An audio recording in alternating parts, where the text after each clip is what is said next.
Feeling good, feeling great.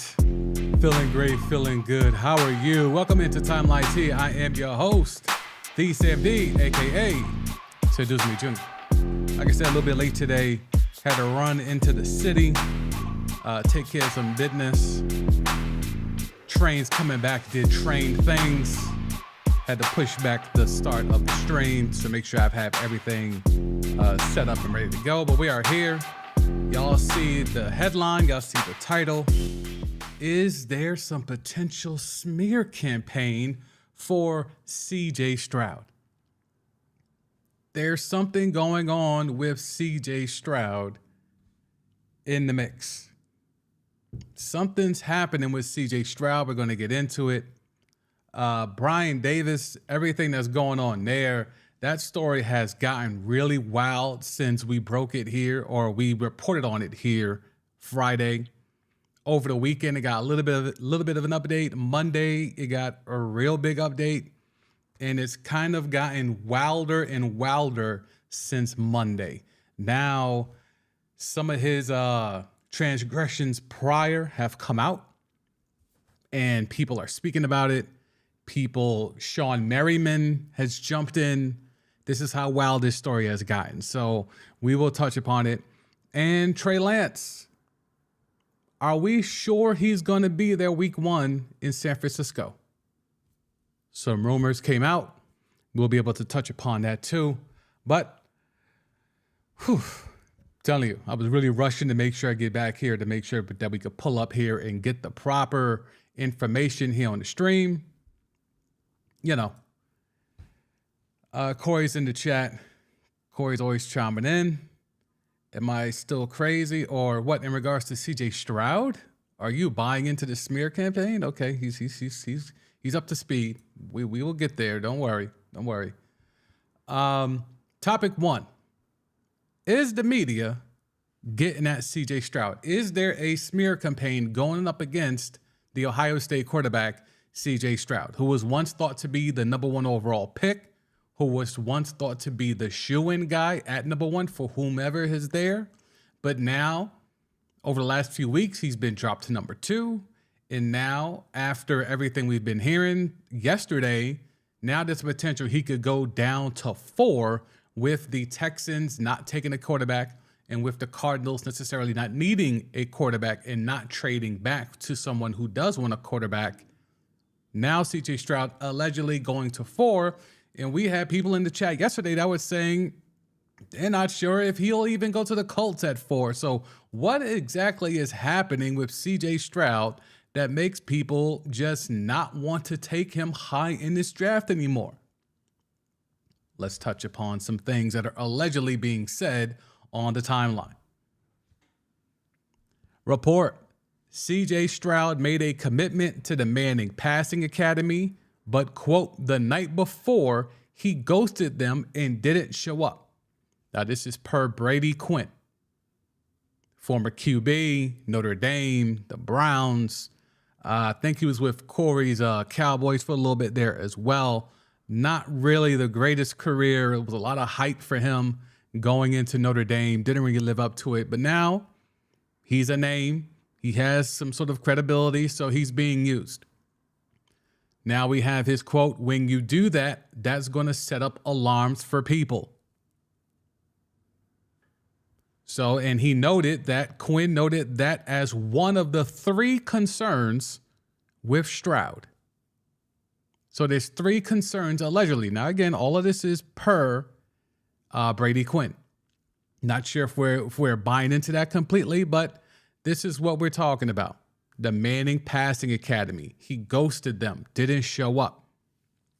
Is that enough to make the Texans, teams that are in the bottom half of the top 10 or in the early teens, is that enough for them to not want to move up anymore and take CJ Stroud with the 2nd pick or the 3rd pick or the 4th pick?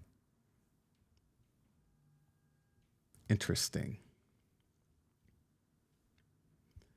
Boogie Down is in the house. Alex is here. Alex is already up to speed. She's saying nope on Trey Lance. Okay, we will get there. We will get there.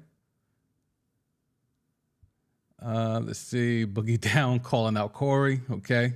Okay. Corey's already saying it's not a smear campaign. He's just a Dak caliber QB. You don't take those first. Sure. Sure. We didn't get to the smear part yet, but there is evidence. Bryce Young is a star. Okay. All right.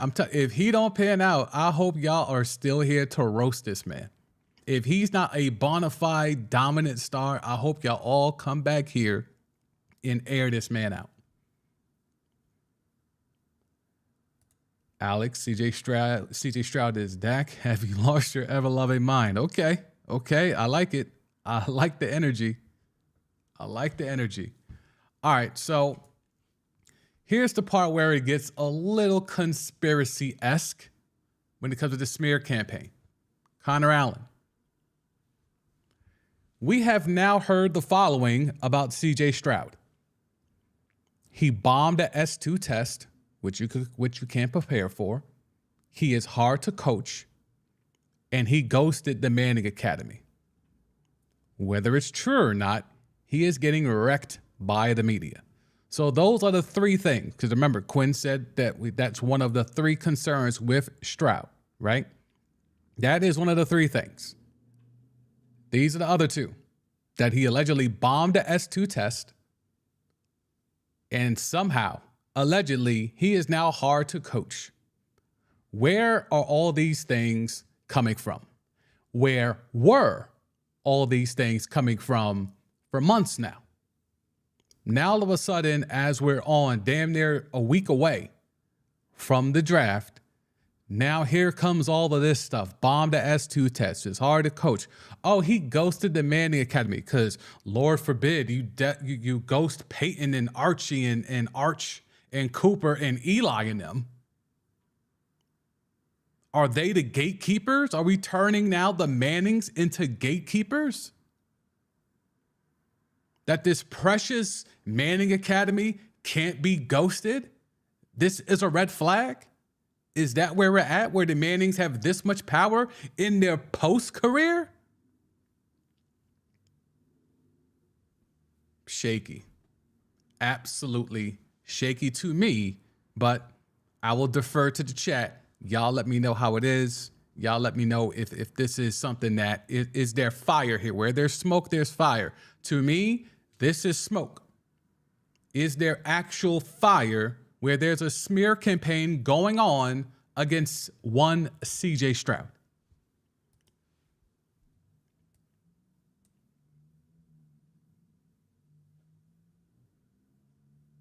Here's Corey's way of co-signing the efforts. Morris Claiborne, bombed the same test. Do what you want with that information. Because, of course, if one person bombed it, then that is an indictment of every other player who bombs it. Of course. I'm sure we can't find any player that has gone on to have a great career that has also bombed this test. I'm sure there's no way that we can Google S2 scores and find someone who did not do well on that test, but somehow was able to have a great career. I'm sure there is no way that we could do that, right? Just like with the Wonderlic, there were plenty of players that bombed the Wonderlic and found their way to still have great careers. This is akin to a SAT, if you ask me, but if you want to live and die by these metrics, sure, have a blast. Have a blast. Should we take this test as a family? Is there a way to take this test online? Can we take the S2? How hard is this test? Because if we're to believe Corey here, bombing that test is scary. So then that means the test is easy, right? So then is it available? Is there a sample of the S2? Now, S2 to me, when I used to work for Delta Airlines, meant something else. But apparently S2 in NFL circles, let's see. I'm going to look this up. I got time today. Let's see if we can find sample questions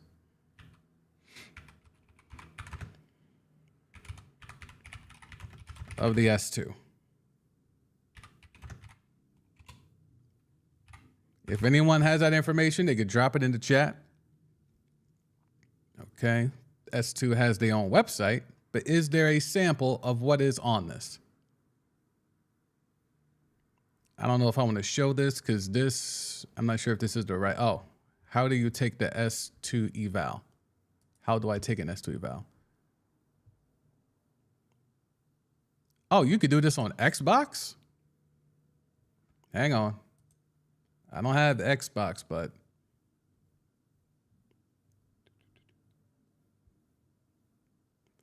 thank you, Alex. Dan Marino bombed it, but Johnny Manziel aced it. S2. Thank you.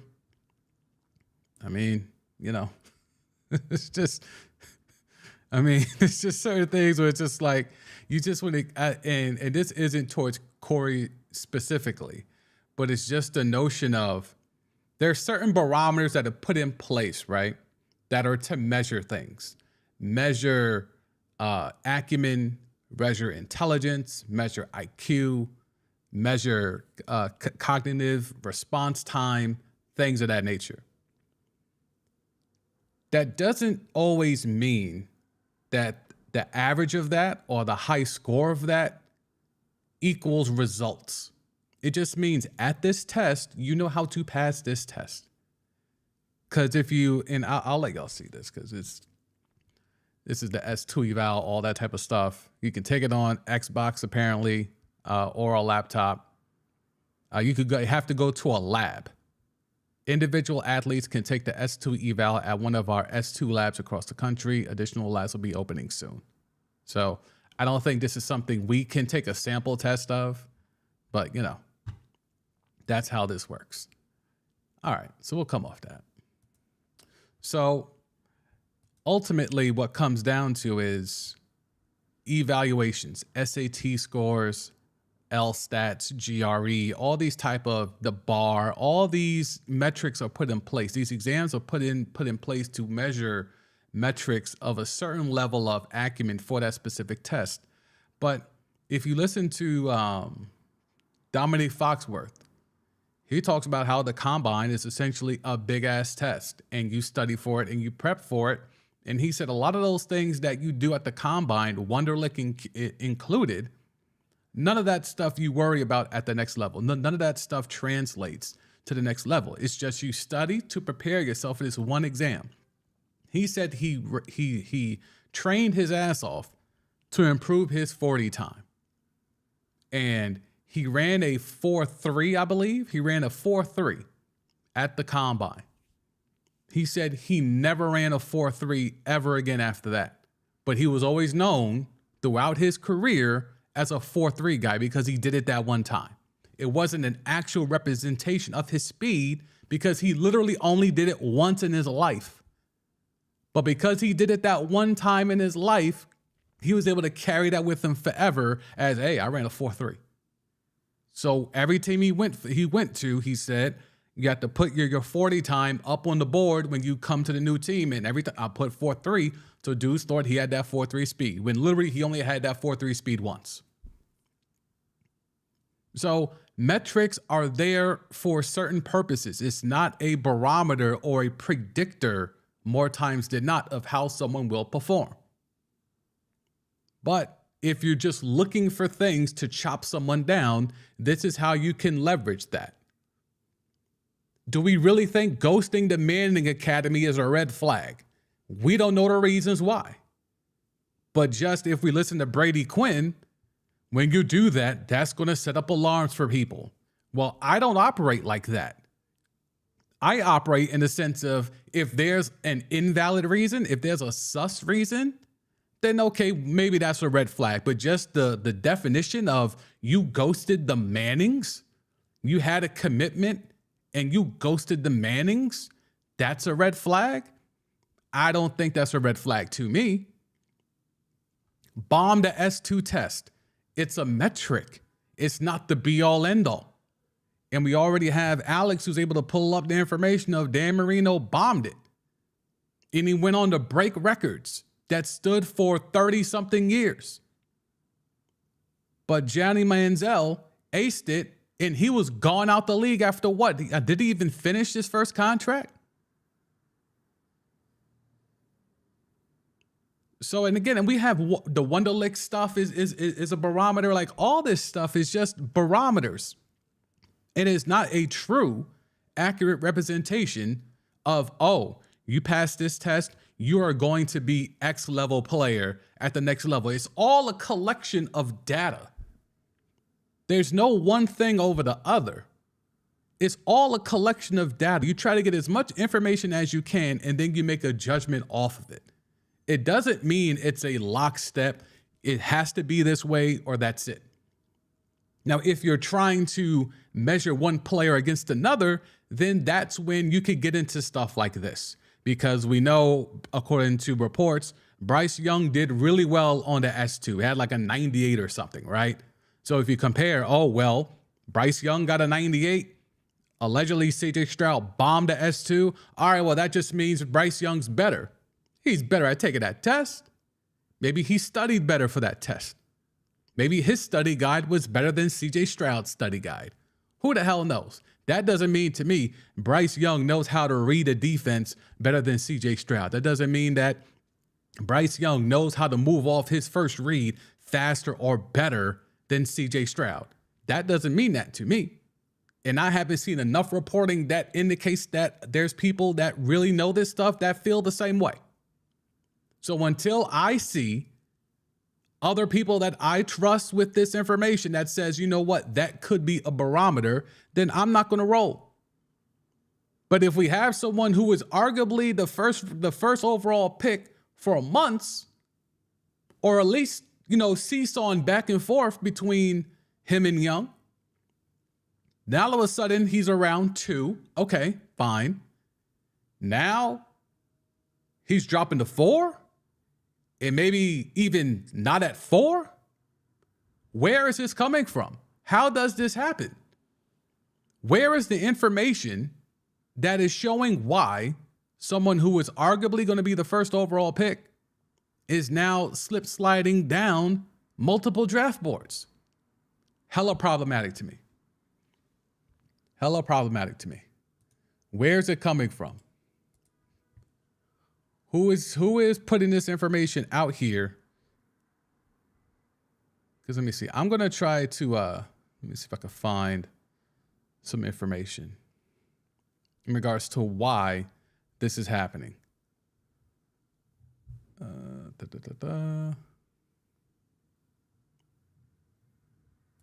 Okay, so, and now to follow up on some of this Bryce Young to the Panthers stuff. After Miles Sanders commented today on the Panthers offense, they inferred that it will be a very RPO-focused offense. That said, highly recommend the work of this reporter who wrote that Bryce Young was built to run a RPO-heavy scheme. So allegedly, the Panthers are going to go heavy RPO, and that is buying into the narrative of that Bryce Young is going to be their guy. I don't know about y'all, but RPO is certainly a way to go. I don't know if I believe in the RPO unless you have an overwhelming offense like the Philadelphia Eagles last year. And again, salute to Jalen Hurts. He got the bag. I'm not here saying let's take his bag away. But it certainly helps when you have the offensive line that he has, Dallas Goedert, all the running backs that they had, including Miles Sanders, Devonta Smith, A.J. Brown. Certainly helps. We'll see how that goes next year. Can't do no rugby scrums this year, right? So we'll see how it goes.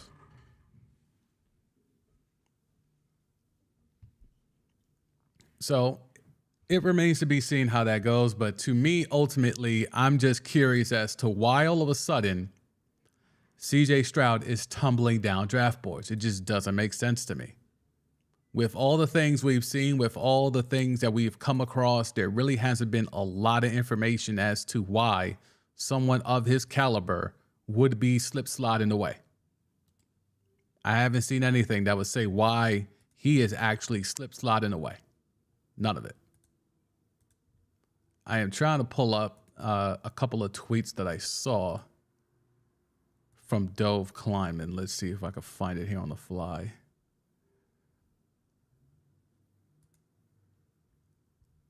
Okay. Here's some more information from Brady Quinn. Quinn also noted that Stroud's accuracy and level of play wasn't the same when he's under pressure. Said his drop-off was dramatic from when he was playing from a clean pocket. So is this one of the three things instead of what he was saying earlier? Is this one of the three things? Quinn noted that as one of three concerns with Stroud. Okay, so maybe that's it instead of the other stuff where they were lumping in uncoachable and the fact that he ghosted the Mannings and the S2 score.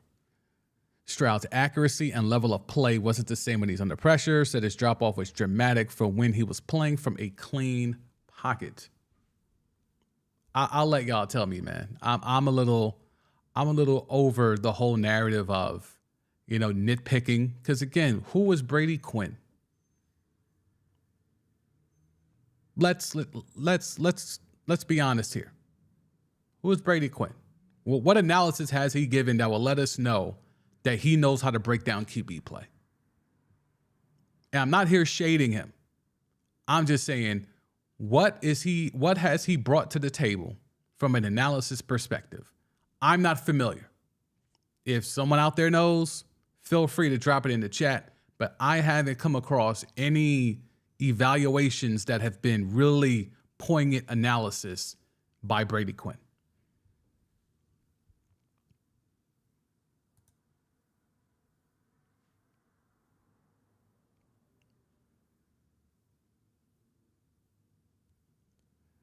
Alex, not going to a voluntary training academy is not something I take stock in.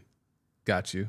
That's what I'm saying. Like, I don't understand. So what? He ghosted the Mannings. Like, who cares? Who made them gatekeepers?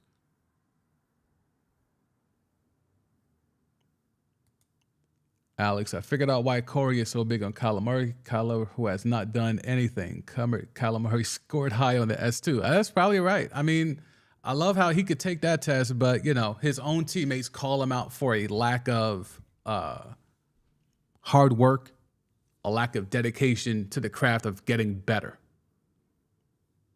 I mean, look, you could do the S2 on the Xbox, right? So he probably did COD and the S2 at the same time. Since, the website said you can take the S2 on the Xbox, that was probably easy for Kyler. He's already on the Xbox all the time playing COD. Why not go ahead and just rock the S2? Who knows how many times he had to take the S2 because he was too busy playing COD.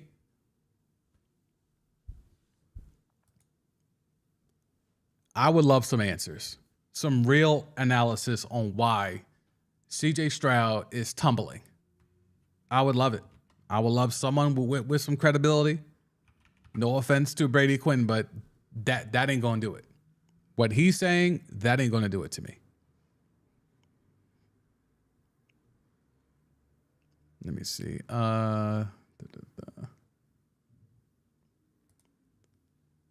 There's some information. CJ Stroud. Yep.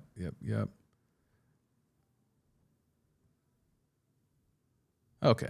So not really much else in regards to the information. CJ Stroud is visiting the Falcons. Again, and Anthony Richardson was in Baltimore. Take that for what it is. But, the Falcons are hosting QB CJ Stroud on the visit today. Sources say Atlanta currently holds the 8th pick, and there's no other top QBs in this draft after doing homework on QBs this time last year as well. So, we'll see. We'll see where that goes. Okay, so I would like to move forward with this Brian Davis stuff.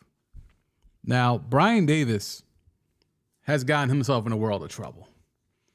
Now, I don't know whether he did this to get his name back outside, back in the streets. I don't know whether he did this to drum up controversy on Daniel Snyder. I don't know what his reasoning is. I don't know if he's just an egomaniac, allegedly. But he put himself out there and got to some people in the DC media and let them know that he had put in a $7 billion all-cash bid for the Washington Commanders. And it's been hell ever since, because some people questioned the validity of the money. Some people questioned the character of Brian Davis, because there has been some nefarious moves by him in the past. Around 2012, 2013, him and Christian Laettner allegedly put in a bid to buy the Memphis Grizzlies. And it turned out they didn't have no bread. And if we go on to it, it looks like there's some more information here, because on March 27th, days after putting in a $7 billion bid to buy the Washington Commanders, Davis and his company, Urban Echo, were sued for failing to repay $322,000 in loans from a DC man. Davis says Urban Echo is the source of his wealth. He has yet to respond to the court summons. How are you going to bet and put a bid in $7 billion all cash, knowing that the NFL is going to vet you and your sources and your income and your history, when there is a whole ass lawsuit sitting for you for not repaying a loan? What part of the game is this? What is Brian Davis thinking? And the problem is, it would have been a really compelling debate on why Daniel Snyder and the NFL would take $1 billion less to give the team that has a group that includes Magic Johnson, but is predominantly non-melanated people, spearheading this deal. It would have been a very interesting debate between, well, how come you're taking the Josh Harris money for $6 billion and not the $7 billion from a group that is led by a black man, and you keep saying diversity is important, you want to help, someone of color to become an owner of a team, and here's someone with allegedly $7 billion straight cash, homie, and you're going to take the bid that's $1 billion less when that would help the value of all the teams skyrocket? It just seemed a little weird. But fortunately for the NFL and Roger Goodell, it doesn't look like they're going to have to worry about this, because it looks like Brian Davis is out here scamming or scheming or a combination of the two. And the fact that he owns over $300,000 in loans from his own company, that's hella problematic. And now the people that he tried to, run to for his own, we'll get to this in a second, but the people that he's trying to run to get, people on his side are now turning their back on him.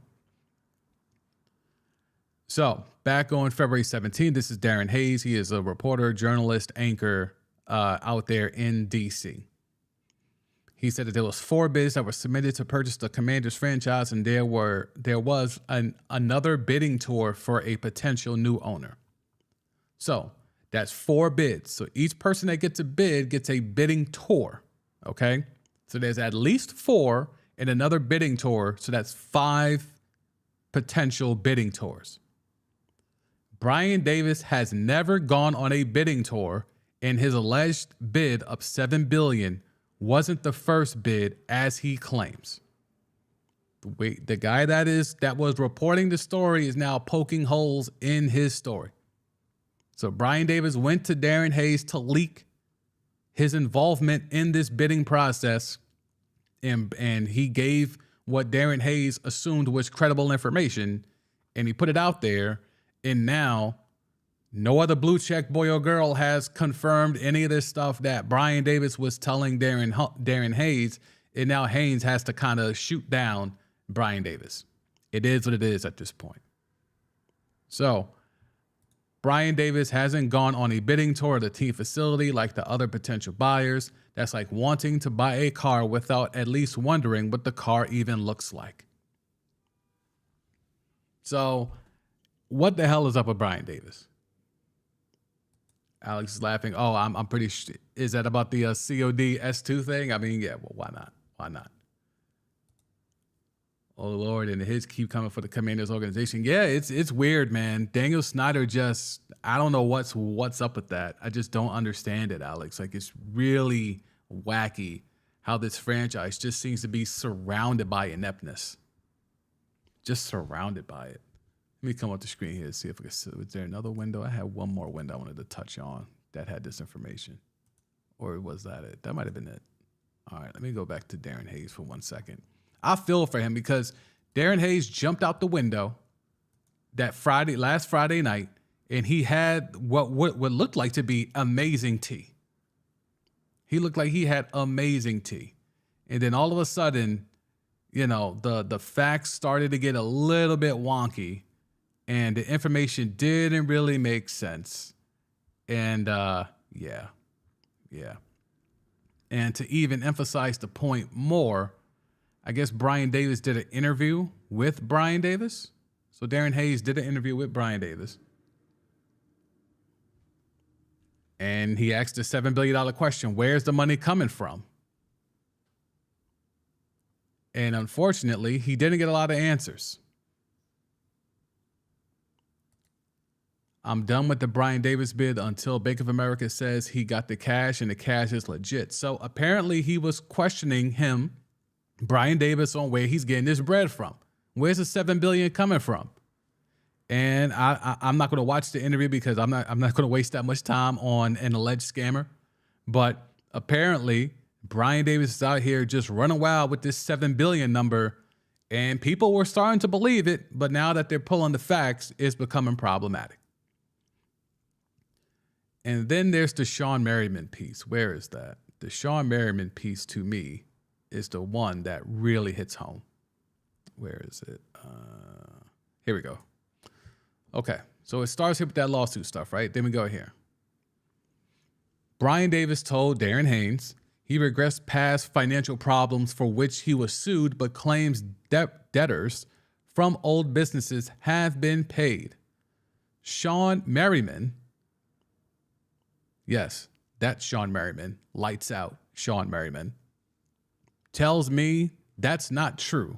Quote, if Davis wants to make it right, he will take care of me financially.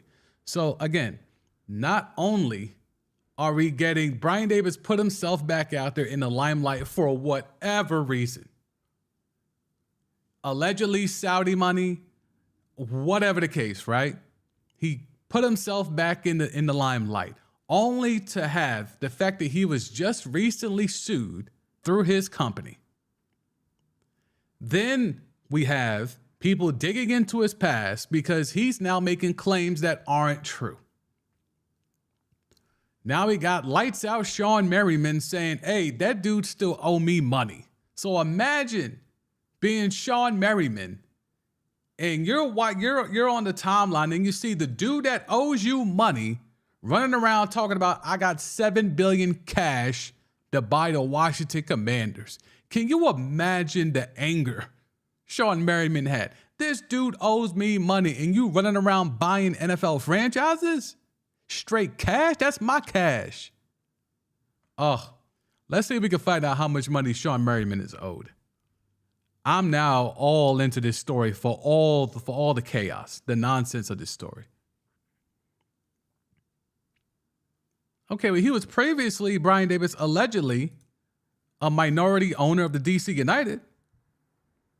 So at least he had the money to put in for that. But quite honestly, I think all of us on this chat can put money up for an MLS team. Let's see. Davis refuted reports that surfaced early in the day suggesting some of his money was coming from Saudi Arabia. So he's denying that it's not Saudi money.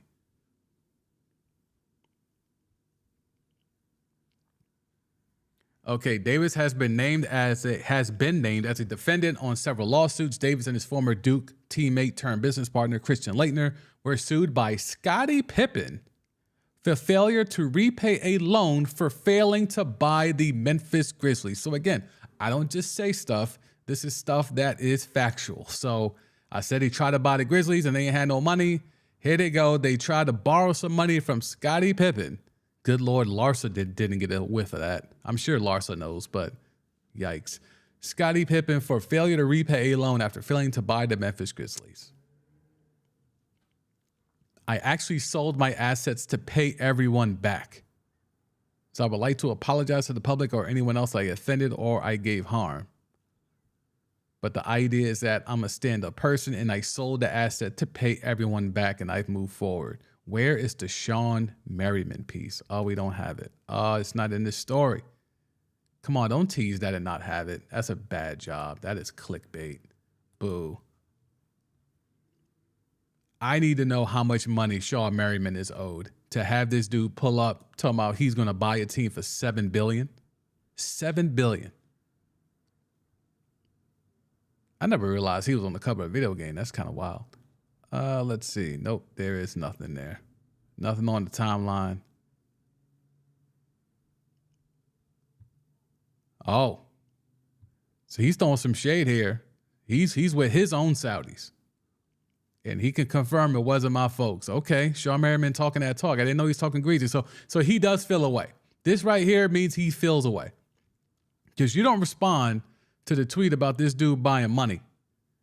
And then all of a sudden, no. This dude owe me money. He's saying he got Saudi money. I'm with actual Saudis. And that dude still owe me money. Interesting.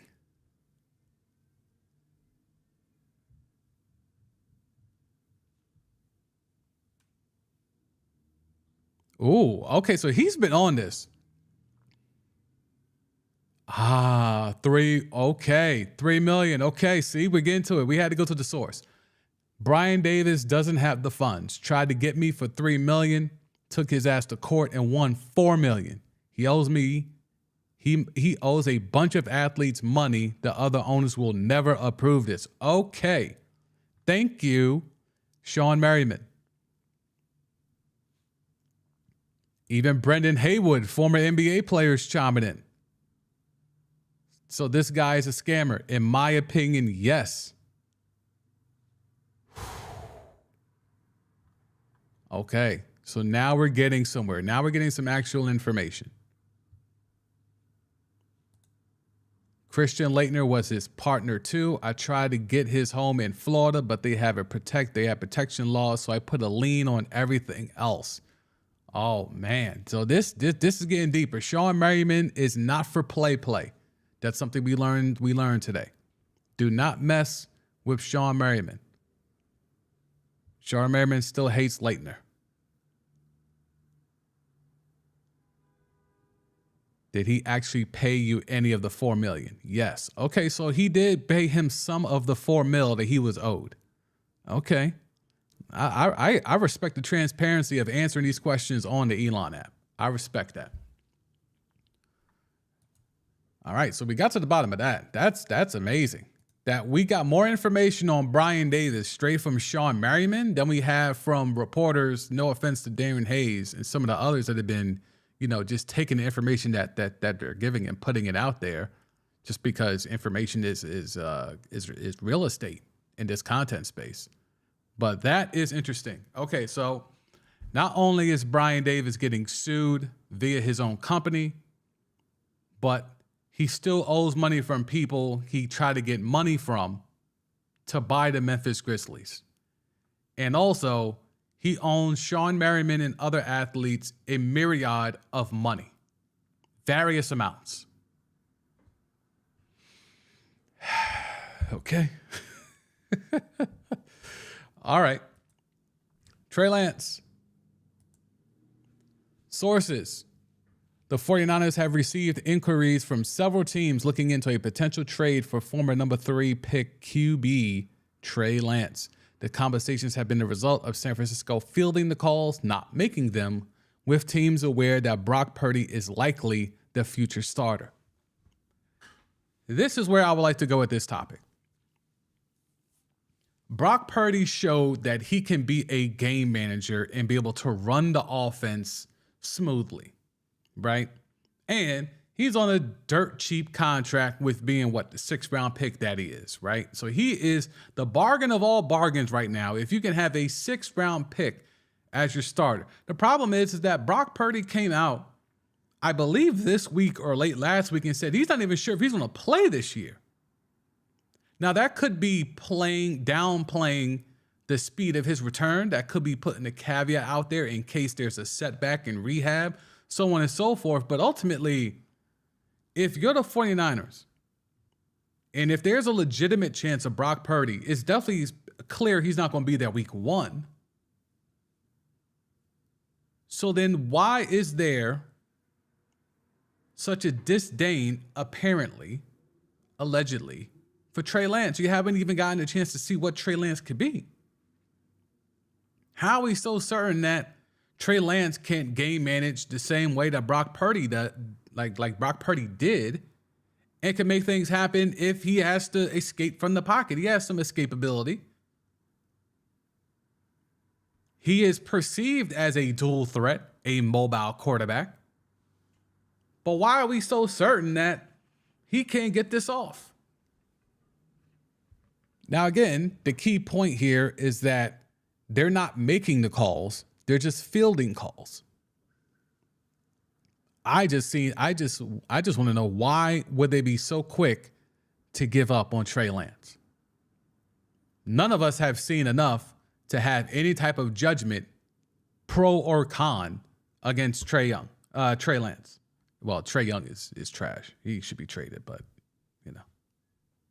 sorry, I was on ESPN Radio in Tennessee, Chattanooga today, and that was part of the conversation.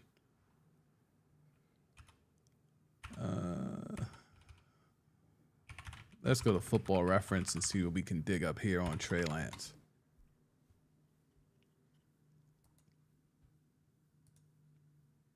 I'm glad, Alex, that you're still here. You're still participating in the chat. I appreciate you. Trey has been hurt more than he has actually played. That's a fact. That's a fact. Trey Lance just hasn't lived up to the hype. Okay. I mean, to be quite honest, I was never big into the hype anyway. I was not fully up to speed with him coming out of college, so I didn't really understand the whole thing about Trey Lance in the first place. But once, we saw the skill set, I mean, North Dakota State and all that, like, I wasn't really on the hype watching him. But, I mean, him going 3rd overall definitely has to put things in perspective of what he could be. And yes, he owes Sean Merriman just under $4 million. So that's wild to me that Brian Davis is able to run around here and try to act like he's going to buy an NFL team or be part of a group or be the face of a group that's going to buy an NFL team for $7 billion cash when he can't even pay Sean Merriman the $4 million that he was legally indebted to. Insane. Brian Davis is really wilding. Big time wilding, scammer vibes, all of that. So, Trey Lance, 2 seasons, 2 injury-prone seasons. So, yes, we can talk about the fact that he hasn't been there and he's injury-prone, but it's also the fact of, I mean, he started 8 games. Well, he's played 8 games. He started 4.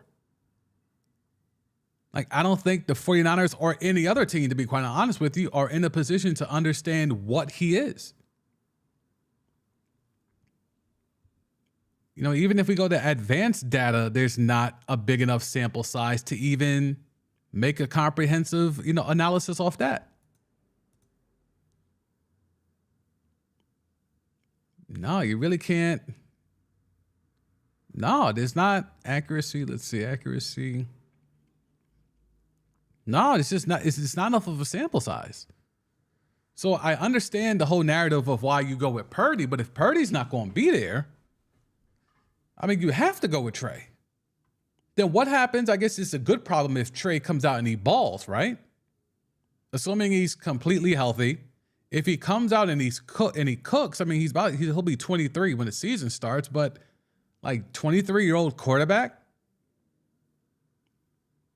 I'm just not sure why. Like, I get it. He's injured, right? 2 years, two injuries. I just don't understand why you're cutting and bailing so soon with someone who's only going to be 23. And I believe let's see, how many years did he play? Okay, so he played 3 years. Well, wait, how did this happen? And again, I'm not going to pretend like I was, watching the Mountain Valley. He was only a 1-year starter?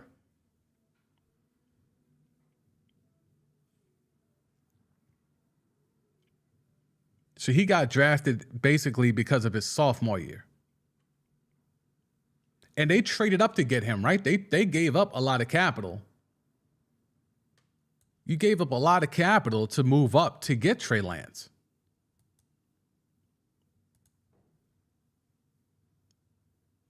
Is Anthony Richardson going to suffer because of the Trey Lance effect? Let me see if I can find that tweet about Brock Purdy saying he might not even be ready yet. Because I remember that tweet, and I was like, oof, this dude might not even be ready? Then what are we doing? Boom. That was quick. 49ers QB Brock Purdy says he could miss the entire 2023 season. Purdy says he's, quote, not really sure, honestly, end quote, whether he'll play in 2023, and it takes, quote, one day at a time, adding that so far things have gone as planned with his recovery. Mans is out here with a bionic elbow brace. This doesn't look like someone who's starting week 1. Unless you're telling me this is a protective brace, this don't look protective.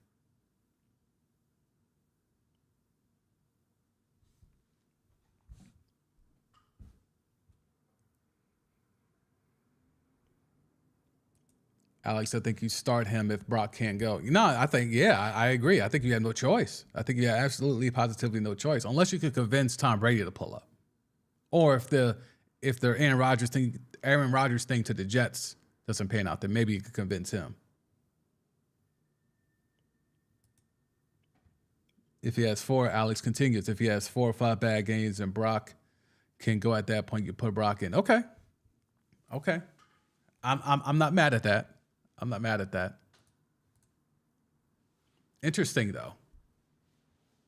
Interesting when you look at it, the fact that teams are calling the 49ers about Trey Lance. Because, again, what are you trading for? You've seen nothing. What are you trading for? What would someone actually give up? If you're another team that actually could use a QB, if you're one of these teams that don't want to move up in the draft and give up collateral that way, or tremendous collateral this way, then what would you give up for someone like Trey Lance, who is showing you next to nothing in just 2 seasons? It would have to be similar to, like, the Falcons trading Brett Favre back in the day, or the Tampa Bay trading Steve Young. It had to be this thing where you just give up way too soon, and you're not really getting that much in return. You're just moving on. You're just turning the page. I don't see a lot there, to be quite honest with you. I don't see a lot there to be locked in on saying, yeah, it's time to move on for Trey Lance. You haven't seen it.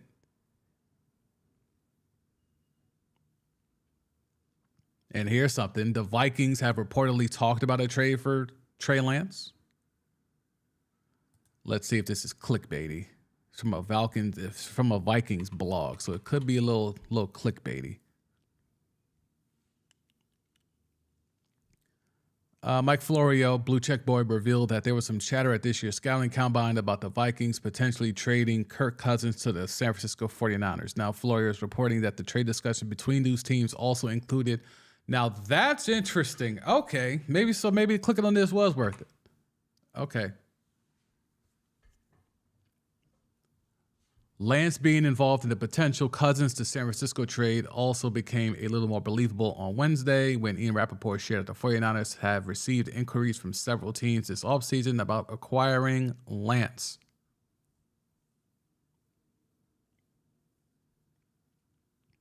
Vikings willing to move on from Kirk Cousins so bad that they're willing to take back in return a QB who has been hurt 2 straight years.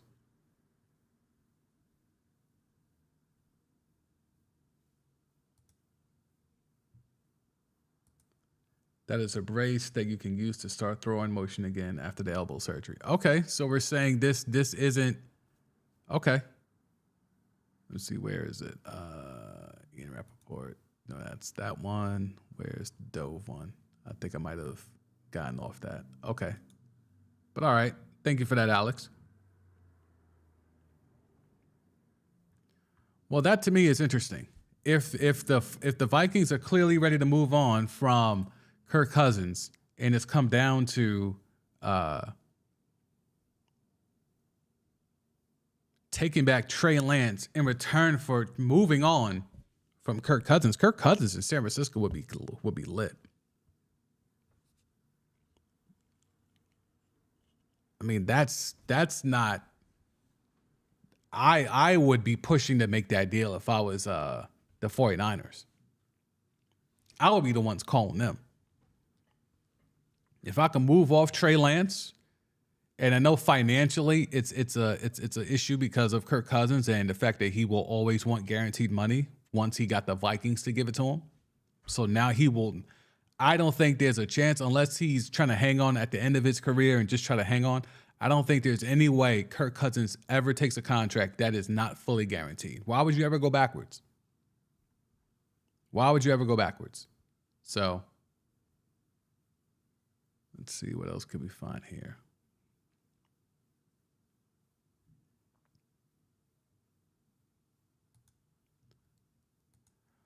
Okay, so Tua spoke today, and I think this is very poignant. And we'll come off the thing here. We're just kind of freestyling at this point. I pulled up a bunch of other NFL news and notes as we just go down what's happening today. So Tua spoke today. And as you see here, the little blurb, Tua Tagovailoa said that he considered retirement after his second diagnosed concussion of 2022. Here's his explanation of why he did not. Now, the key here is second diagnosed concussion. He had more than that last year, but we will make sure I have the settings set up so y'all can hear it. Okay. Yep, I do. Pot that up. All right. Tua Tagovailoa talking today.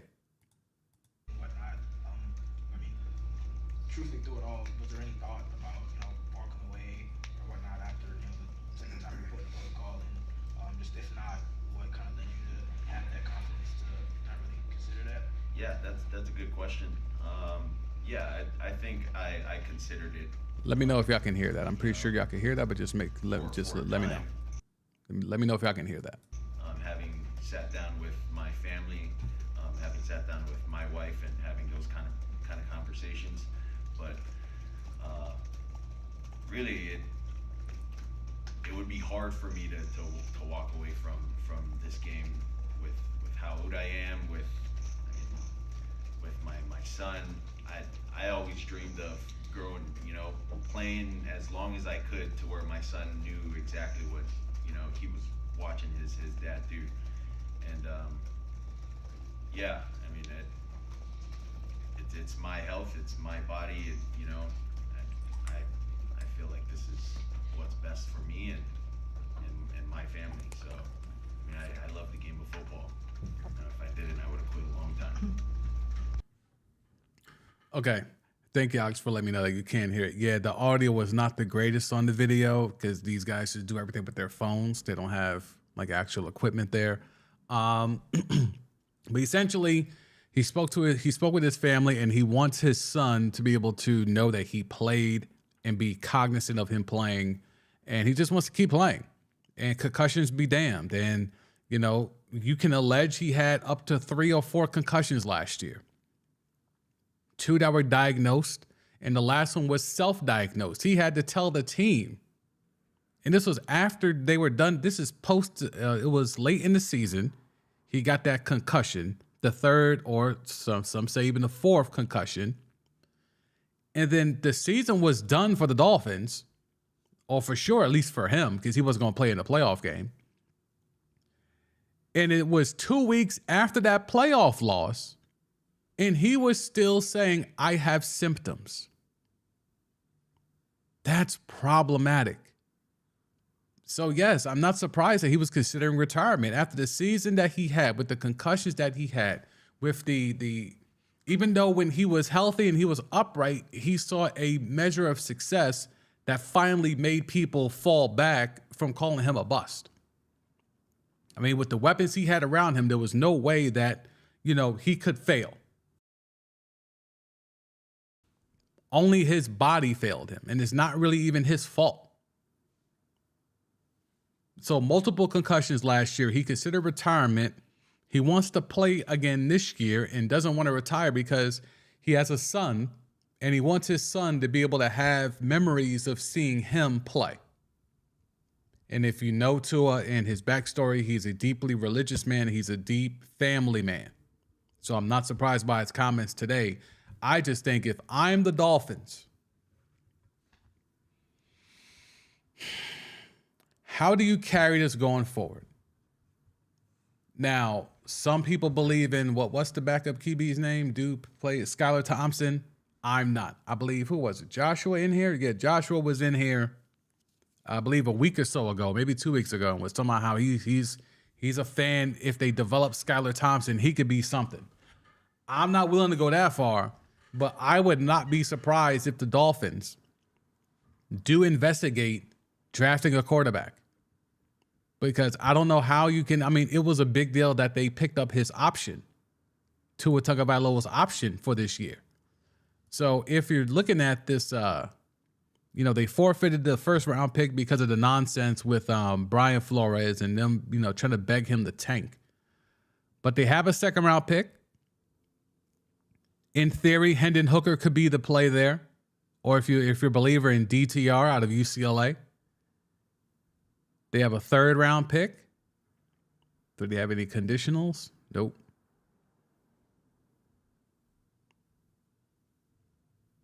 They don't have a fourth round pick. That goes to Kansas City. Is that because of Tyreek Hill? Good Lord. They don't have a lot of draft capital. I know they gave up some for Bradley Chubb. And did they have to give up anything for Ramsey? They have a 6th round pick. Yeah, it looked like they only got 4 or 5 picks. They got a 7th. Oh, yeah. So, no, if they're going to do anything in this draft, it's the 2nd and 3rd round pick for them. Second and third round pick for them. And don't forget, we will be live here streaming night 1 of the NFL draft. We'll be live right here on this channel. It'll be a 4-hour minimum extravaganza, just, as pick by pick by pick. We've been so locked in step with everything going on around this draft, especially in the first round, especially within the first top 10, top 15 picks. I think it's only right that we come together as a community and be here for night 1 of the NFL draft. So if you haven't been able to tap in earlier in the week, that's something I announced on Monday, I believe. And yeah, we're definitely going to go ahead and do that. Night 1 of the NFL draft. We could do a nice little watch along, give instant analysis. I'm working on maybe having a couple of guests pull up who I feel know what they're talking about when it comes to the college game and their analysis. So want to make sure we have something really good if we're going to be here all together next Thursday night for round 1 of the NFL draft. Okay, so we have that. Now, here's something. I don't know if Corey's still in here. He might have ran away. But Cowboys talk, because there is a narrative going around. And again, Warren Sharp and his account, dude, does a lot of analytical work and just breaking down comprehensive data and analytics, right? Pass rate on 2nd and 10 after an incompletion, right? Dallas, 51% of the time, passed the ball. Okay? So let's run that back. Pass rate on 2nd and 10 after incompletion. So what's the percentage of a team passing after an incompletion on first down? 51% of the time, Dallas passed the ball again. But there was a narrative from Mike McCarthy to Kellen Moore to run the damn ball so I can rest my defense. Roughly half the time, they ran the ball on 2nd down. So this was a lazy narrative. This was, if you're familiar with my content, a trash narrative. Mike McCarthy wanted former OC Kellen Moore to run the damn ball so I could rest my defense when they did that half the time. Now, you can see here, 92% of the time, the Bengals passed after a incompletion on 1st and 10. 92% of the time. They had Joe Mixon and P. Ryan in the backfield. But you know what they also have? Joe Burrow, Jamar Chase, T. Higgins, Tyler Boyd. So they passed that rock after incompletion on 1st and 10. The Miami Dolphins with Tua Tagovailoa, with Teddy Bridgewater, with Skylar Thompson are passing after an incompletion on 1st and 10. Kyler Murray, Jalen Hurts, Daniel Jones, Patrick Mahomes, Josh Allen, Justin Herbert, Tom Brady. Like, all these teams are more or less successful. More or less. Arizona, not so much. But these would be offenses that were top tier last year, or at least successful last year. Rams and the Cardinals are outliers here. Bengals, great offense. Miami, when it was Tua and they were healthy, great offense. Philly rode that offense to a Super Bowl. Giants, Danny Dimes, got everything figured out allegedly, and he cashed out. Best year of his career. That offense was good. Mahomes, enough said. Josh Allen, enough said. Justin Herbert, enough said. So all these teams that were successful passed on 2nd and 10. These are teams we would consider to have good offenses. But Dallas, trending down here towards the bottom. Okay? So if you look at it here, the teams that are down here at the bottom with the Cowboys, outside of the Lions, and I guess you could say the 49ers, these are not good offenses. Denver, train wreck. Atlanta, train wreck. Pittsburgh, train wreck. Tennessee, train wreck. Browns, train wreck. Commanders, train wreck. Saints, train wreck. Bears, train wreck. You're down here at the bottom because these teams decided to run the ball on 2nd and 10. These teams had a propensity to run the ball. Yet and still, Mike McCarthy wanted Kellen Moore to run the damn ball so I could rest my defense when there's no proof that running the damn ball would have been successful. I just figured I would bring that up. It doesn't look like Corey is in here, so he gets to duck some Cowboy smoke. But yeah. Alex, Tua better learn how to not to get hit, not to get that many concussions a season, or his career is going to be very short. Yeah, unfortunately, if he gets concussed multiple times this year, I mean, I don't want to be hot taking and stuff like that, but I don't know how he comes back another season, or I don't know if the Dolphins will even invest long-term money in him if he gets multiple concussions this year. He just might be prone to being concussed. It might not even be a thing of, I think they were trying to teach him how to slide and all this stuff. Like, I don't know if it really is predicated to that. He might just be prone to being concussed. Sometimes you can't control that. Alex, I could see developing Skylar Thompson simply because he did perform really well in the playoff game. Yeah, he did. He did play well against the Bills. I mean, here's the thing though, Alex, right? With those weapons, how do we know the QB's good? I think you could take an average quarterback and give them Waddle, Tyreek Hill, Wilson Jr., and Mostert with McDaniel's play calling and really get the job done. Like, I know it was a tough environment, weather, Bills, playoff games, so it definitely, the odds were stacked against him. So the fact that he performed in light of those obstacles is definitely a step in the right direction. I just don't know. Like, it's almost damned if you do, damned if you don't. If he performed well with no help, we would be like, oh my God, he needs to be the starter. But the fact that, like I'll go trade Tua and hand the keys over to Skylar Thompson, but the fact that he performed well with those weapons, it's kind of like, well, you better. For me to consider you a starting caliber quarterback, if I give you arguably the fastest receiver in the league, and some would say arguably the second fastest receiver in the league, sprinkle in a little Gesicki, Jeff Wilson Jr. and Mostert, and a play caller that allegedly is top tier, or at least is trending towards top tier, yeah, you better perform well. You better perform well. And a better offensive line, you better perform well. Alex, thank you for hanging in the chat today, Alex. You are carrying the chat. Appreciate you. Matt McCarthy's going to get exposed play calling this year. I mean, and the funny thing about it, Alex, he exposes himself.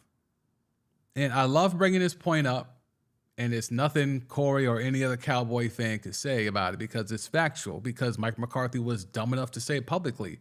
Mike McCarthy lied in his job interview with Jerry Jones, and he still got the job. And he admitted that he lied in his job interview after he got the job.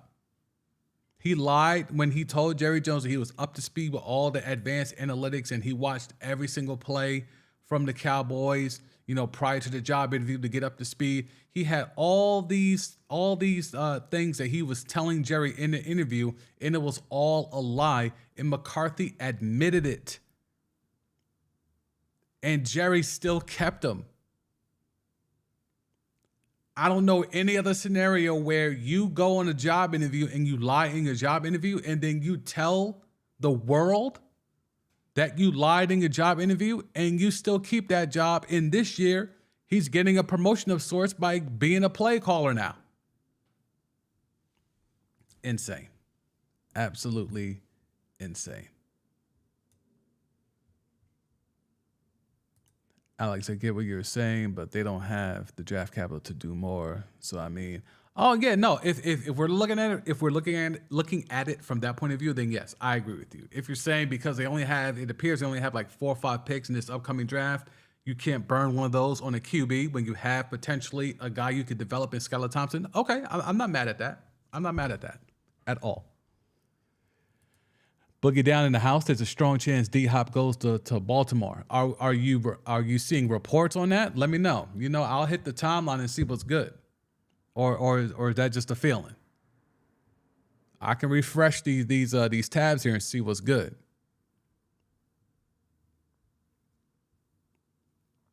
Allen Robinson's passed his physical. That doesn't mean anything to us. Yeah, let me know if that's some new information, because I'm down to search for stuff today. I got some time today. We started the stream a little bit later than usual, so wasn't able to have everything set up with the proper alerts and all that type of stuff. Let's see. Desmond Ritter's changing his number from 4 to 9. No one cares. Chiefs are signing Blaine Gabbert.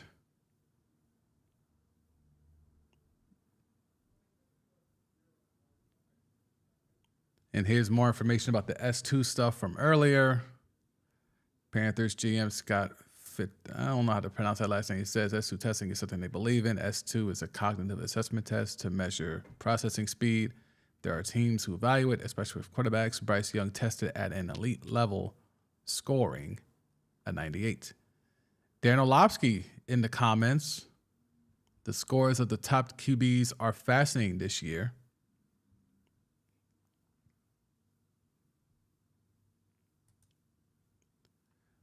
Justin Fields scored at a very high level on the S2 cognitive test used by NFL teams to measure processing traits. Per sources, Fields' score extremely high per 1GM was comparable to Joe Burrow's from last spring. So there we go.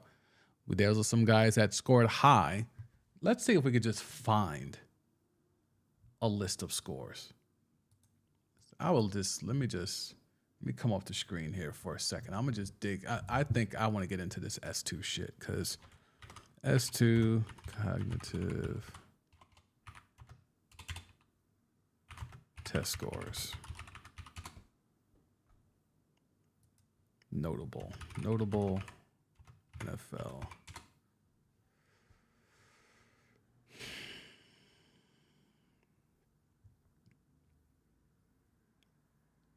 Anthony Richardson also had a high cognitive S2 cognitive score, allegedly. All right. Let's see. We're doing a lot of just freestyling today, so Anthony Richardson knocks cognitive test out the park. Let's read that story. Where'd that window go? Where'd that tab go? Where we at? Back here? Yeah, we're back here. Anthony Richardson knocks NFL pre-draft cognitive test out the park. Let's see.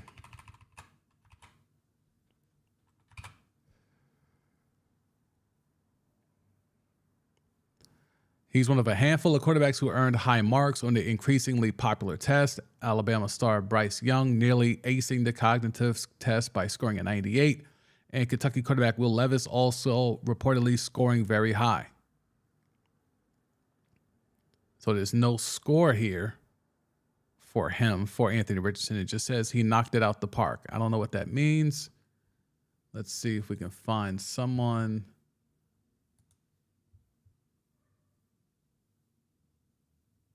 Knocked the cognitive test out the park. Still can't get the particulars of the score. Okay, but this gives a little bit more of information on what the test actually is. The increasingly popular test lasts between 30 and 45 minutes on a specialized laptop computer and measures, quote, how they process and make split-second decisions in their sport. One example is a screen with multiple shapes popping up and then identifying the different shape quickly. San Francisco 49er QB Brock Purdy scored in the mid-90s last year, and Young scored a 98 this year, per a source. Another high-scoring quarterback prospect, per a source, Kentucky standout Will Levis.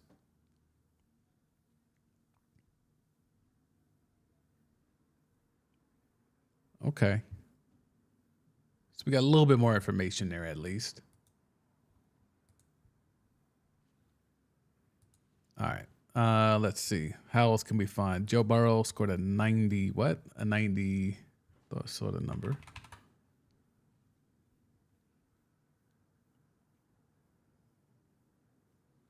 He couldn't give out Purdy's exact score because it's privileged information, but said it was in the mid-90s. That's about where Breeze scored and where two of the top passers in the league now, Patrick Mahomes and Josh Allen, also landed the Bengals. Joe Burrow took the test while at LSU and agreed to allow S2 to disclose information. Burrow scored the following: got a 94 on visual learning, 97 on instinctive learning, 97 on impulse control, 93 on improvisation, for a total score of 97. So that's why the Bryce Young thing is so crazy, because he apparently or allegedly got a 98.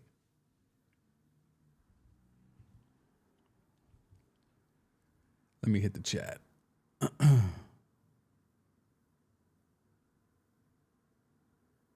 Boogie Down saying yes to that there's reporting out there about D-Hop. Okay. Let me know where to search and I'll find it. Alex Mike McCarthy lies to get the job. He keeps his job and looks at the scoreboard like he's confused that game. Nah, he really does look clueless out there. He truly does.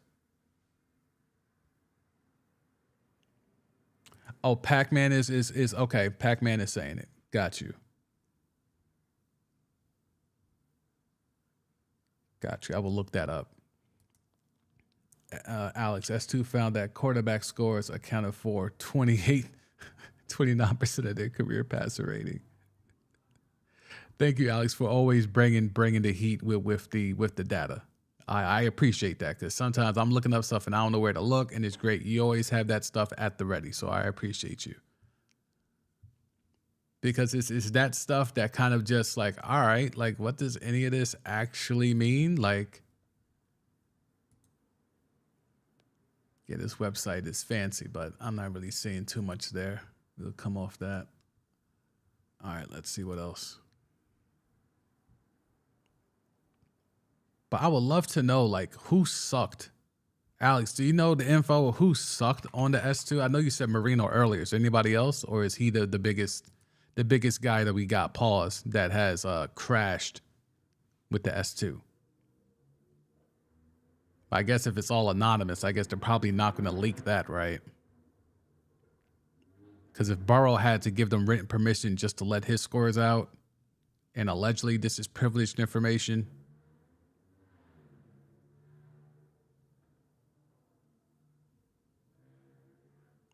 NFL Network draft analyst Daniel Jeremiah accidentally leaked that Bryce Young scored highest on the, okay. Okay. He gave a crude explanation of the test during the clip. It's like 6 shapes pop up, and when it's different, how quickly can you identify one that's different? It's how quick you can process information. That sounds relatively easy. I would hope it's a lot harder than that. Tests like this can be a real mind bender, even when performed at a high level. They're meant to be difficult, and Richardson himself claimed as much. They want to see how fast you could recall things and notice certain things. Richardson said, on one of the questions, you had to look at 6 balls that they highlighted, and they move all over the screen. You had to pick out the balls and highlight them. I'm like, how can I focus on 6 balls at once? That's a huge pause, but we'll let that go.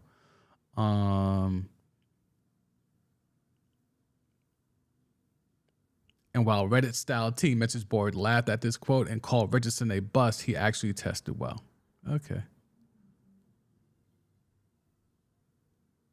But no information as who didn't perform well. Okay. We'll probably leave that. Let's see what else we got.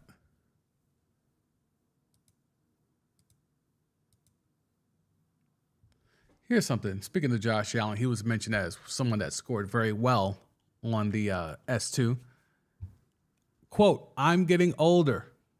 I can't continue to do this. Over the course of my career, I'm going to have to learn to adapt and change. I've always had the mindset of being a football player first and a quarterback second. And at some point, that's going to have to switch. Does that mean what we think it means? He's going to stop trying to run people over every chance he gets? He's going to focus on being a drop back quarterback?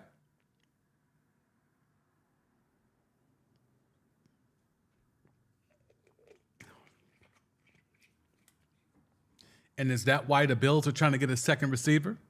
Because they're going to try to throw the ball more with Josh Allen instead of having him bowl people over? Is there concern in Buffalo about the longevity of Josh Allen? And would Arthur Blank have these same types of reservations if Josh Allen was his quarterback, like how he was scared for his life of having the concept of having Lamar Jackson in his alleged playing style? Here we have Josh Allen himself saying, I have to switch from being a football player first and a quarterback second. This to me says, I ain't trying to run no more. I ain't trying to run no more.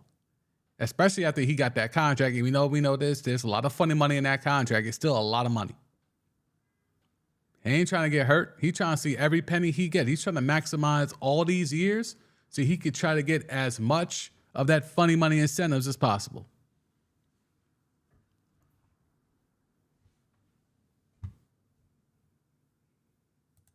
Boogie down. These tests mean nothing. At the end of the day, can you play in live action or not? No, that's facts. And I love that Alex has the stats at the ready saying that, quarterback score accounted for 28.7, so 29% of their career passer rating.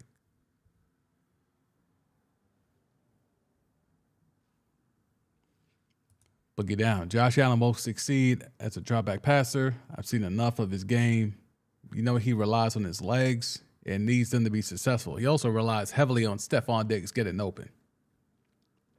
Stephon Diggs ain't getting open, which is rare. To him, he's always open, but there are a few times where he's actually not open. But more times than not, Stephon Diggs is open or good enough open to be able to still throw the ball. That certainly helps too. Boogie down. Lamar is a better passer from the pocket. Yeah, I would love to see that data. I agree with you. I would just love the numbers.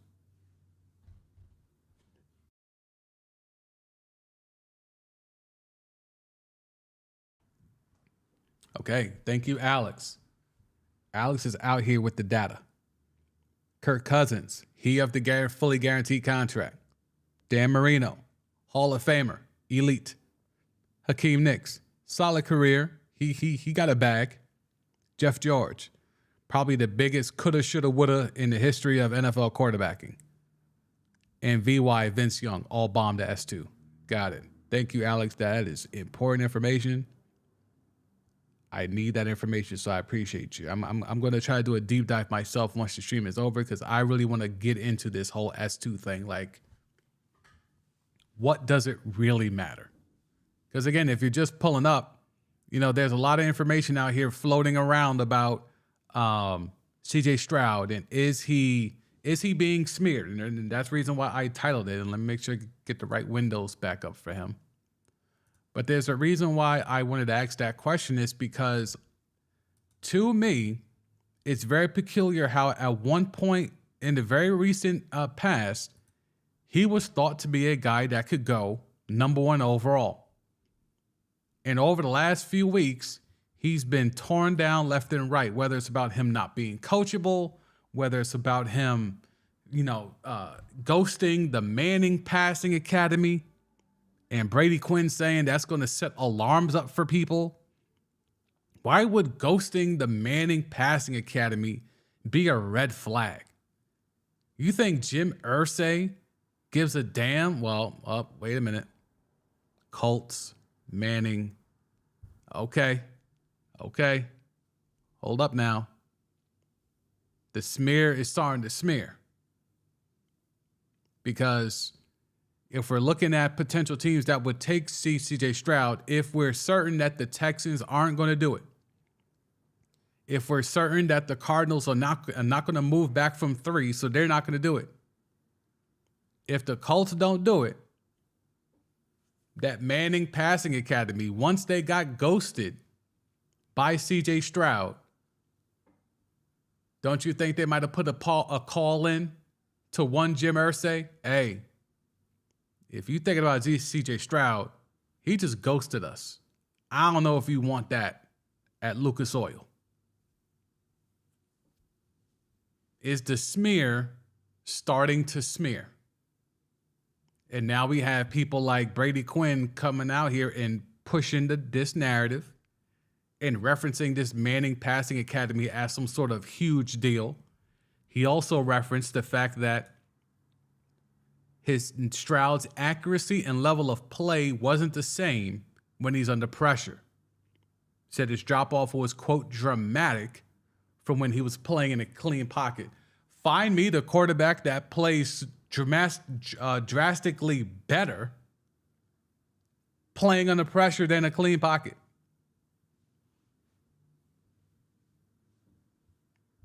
I don't know, man. Something's telling me some ain't right. CJ pissed off the wrong person. Who that is, I don't know.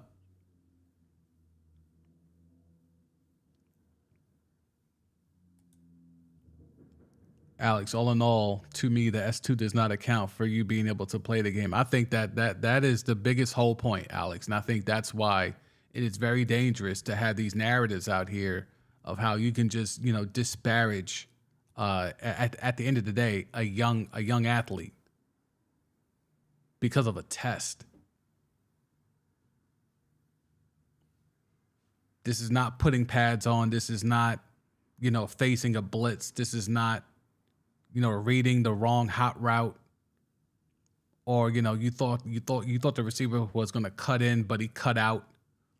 This isn't any of that. This is just this test of shapes popping up on the screen. And again, you can train for that test. So how is that test really a marker if it's something you can train for?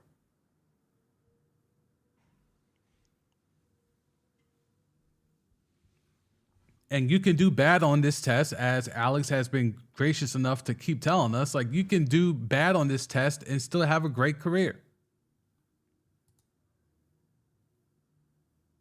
Kirk Cousins cashed out. Dan Marino's a legend. VY had some real good moments. None of that really mattered in terms of their prowess. Now, Jeff George was, in theory, a bust, but there's people to this day that still talk about his QB skill set. Hakeem Nicks won a chip.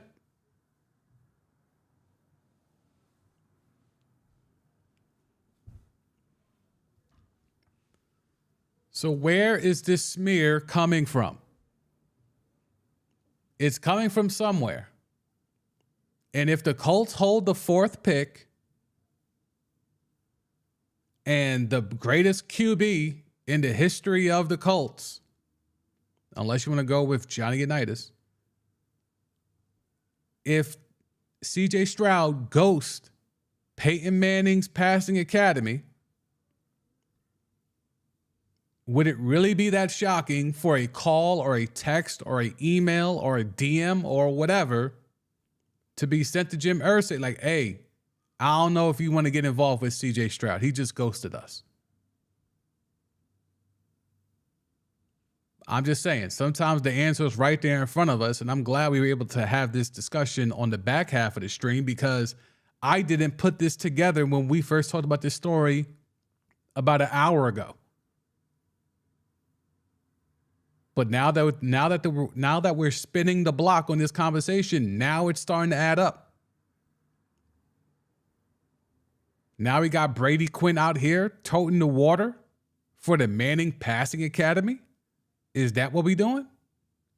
And you see how he has all these details the night before he ghosted them and didn't show up? When you do that, that's going to set up alarms for people. Who are these people? The Mannings? One Manning in particular?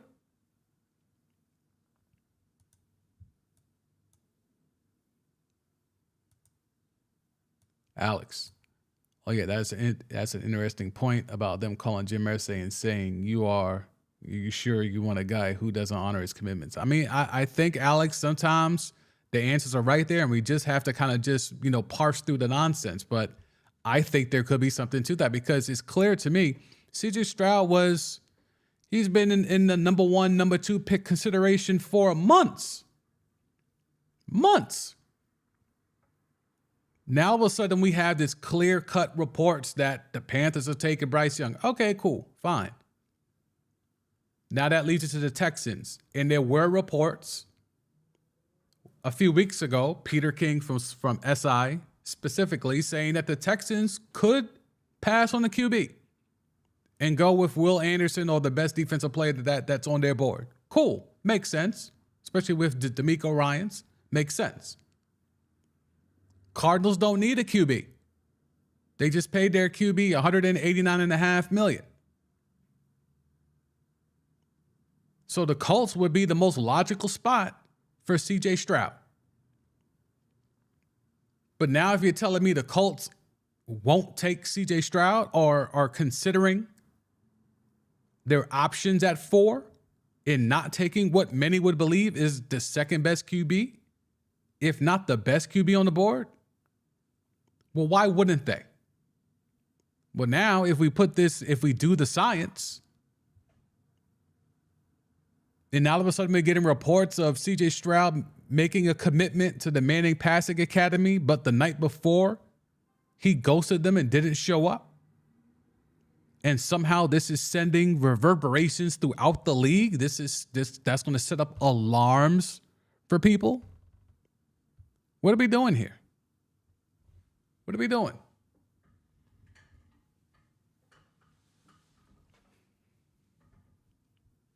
And I had the tweet up earlier. I think I moved off of it. We had the tweet earlier that said, look, this is something that's been coming down a lot about CJ Stroud over the last week or so. It's been him ghosting the Manning Academy. It's been him bombing on the S2. And then it's been reports of him being allegedly uncoachable. What are we doing with this CJ Stroud stuff? Is there something here? Is there openly a smear campaign simply because he ghosted the Mannings? Have the Mannings become that powerful in their post careers that they can block CJ Stroud from being taken 4th overall by the Colts? Y'all let me know.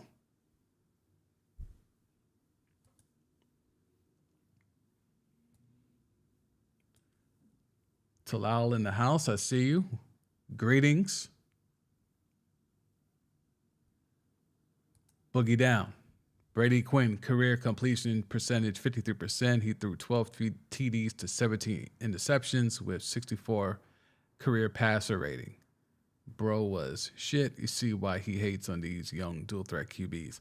Yeah, I just don't think, I don't know why And I don't have a bias towards former players getting into the analyst space. I think there are a lot of, let me not say a lot, I think there are a good deal of players who have a level of acumen that is insightful and they know how to convey that insight to a congestible point for people like us who are first fans, or like myself. I'm pushing myself to be an analyst. I'm studying tape. I'm analyzing this stuff and having strong opinions and so on and so forth. So whether you're a casual fan or someone that's, putting themselves in the analyst position like myself, being a former player, you should be able to convey that message in a digestible manner for me to be able to understand and for a casual fan to be able to understand. The problem is that when athletes try to dumb it down, they end up using like lazy tropes that are for people like talking heads. Like talking heads are just people that don't really have opinions. So they just want to say the thing to just get favor or to get you mad, because either way, both convey engagement, both convey impressions. So it doesn't really matter what they say. Like there was a meme, I had it up yesterday and I didn't use it. There was a thing about Colin Cowherd, right? Where it was literally within a year of each other.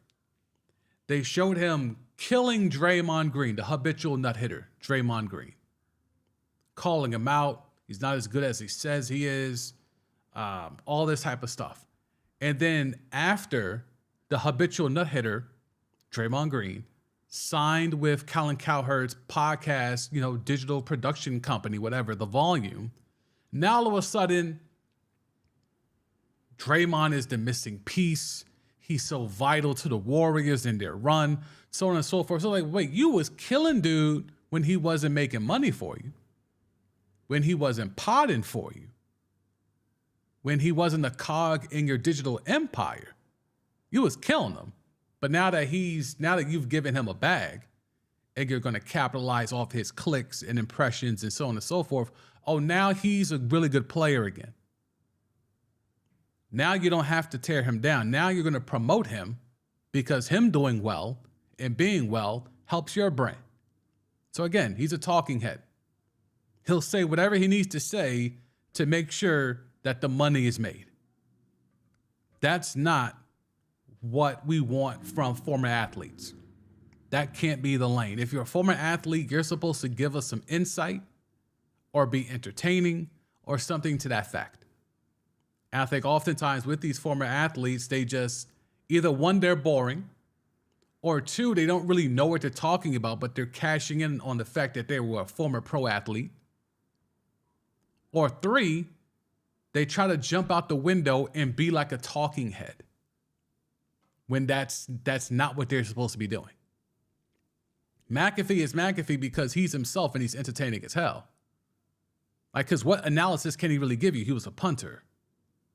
But he's entertaining. And he has access through, AJ Hawk. He has access to Aaron Rodgers. He got Aaron Rodgers on his platform every week. It's great. He does numbers every time. It's easy. It's light. But he's also entertaining as hell, even as a punter. So it works. We got someone like Ryan Clark from ESPN. Or even Orlovsky. Orlovsky was a horrible quarterback. But his analysis is top tier, because he can explain things and dumb it down for you that you can understand what he's saying. And you may not agree with the analysis, but you understand his point and how he sees the analysis in the way that he sees it. That's important. Brady Quinn, I don't know what he's trying to do here. Because either he's towing the water for the Manning Passing Academy, and then he tries to put in his analysis on the back end, talk about Stroud's accuracy and level of play wasn't the same when he's under pressure. Again, that sounds like a diss, but find me the quarterback that's top tier whose level of play is the same when they're under pressure or in a clean pocket. That seems like a natural decline. You might have a couple of anomalies who can perform better under pressure than when not. But since when is it a strike that, well, your level of play and your accuracy isn't as great when you're under pressure? Well, yeah, I'm under pressure. That's the reason why they're putting pressure on me. I don't know. Y'all let me know if I'm bugging, but this to me just doesn't really hit to me.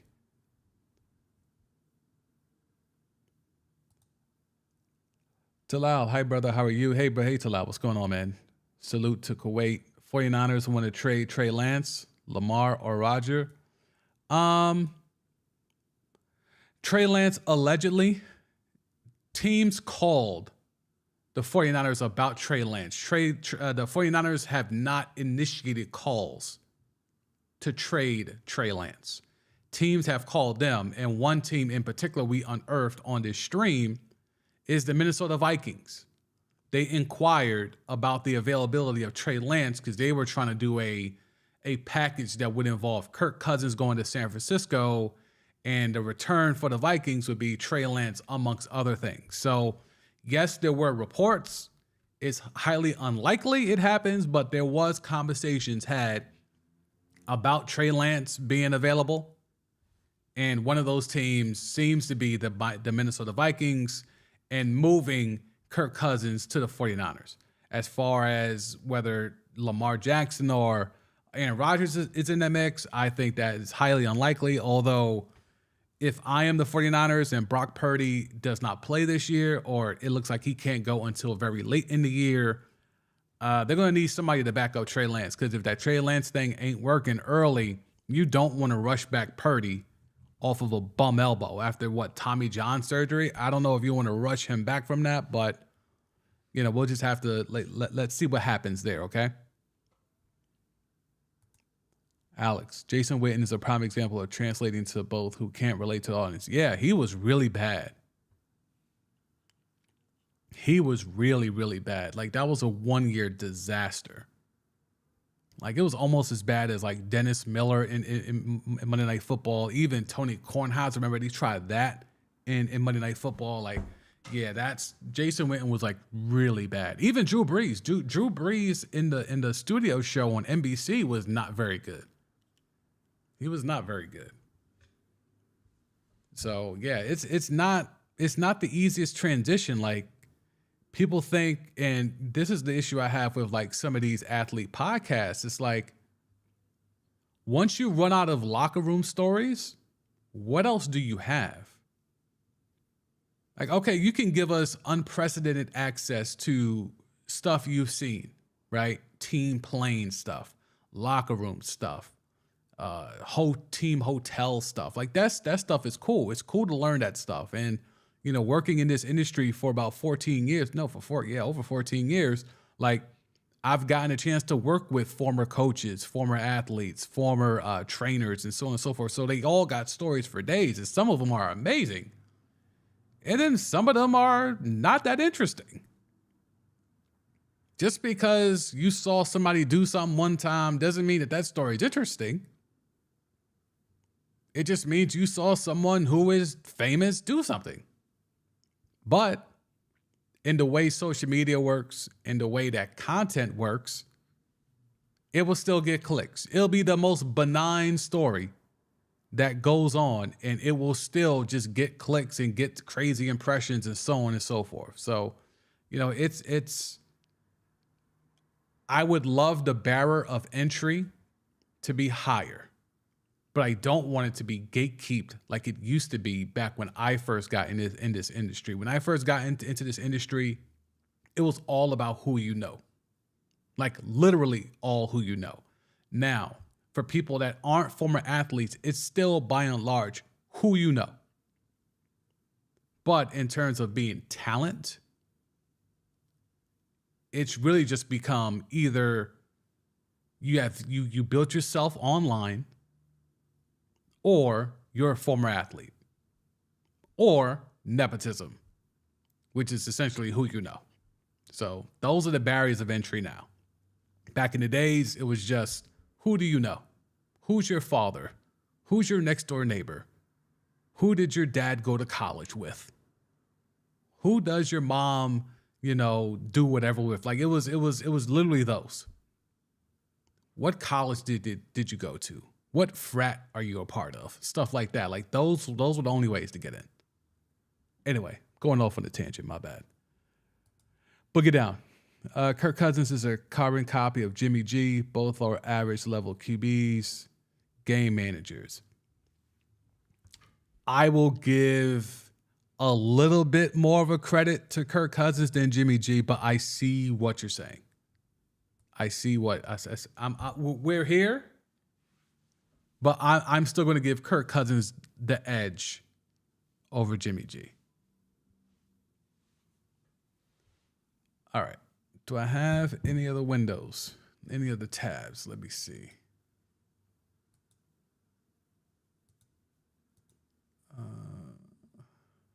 Oh, yeah, there's some shade here. Okay, let me set this up. I will probably, we're almost at 2 hours. Thank y'all for still being here.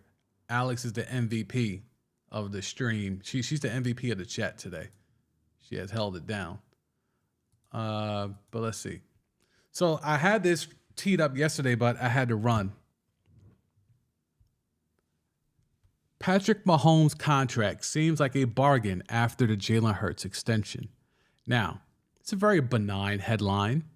We've been talking about the Mahomes contract for seemingly a month now, so this isn't that big of a headline, right? But there's a quote in here. There's a quote in here that Mahomes said himself that sounded like shade to Lamar Jackson. I don't think I'm making this up. I read the article and I read the quote and I was like, that sounded like shade. Y'all let me know.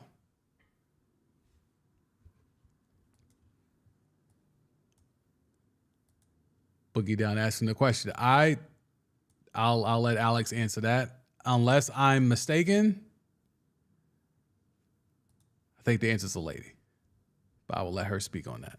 I'm not going to assume anyone's identification.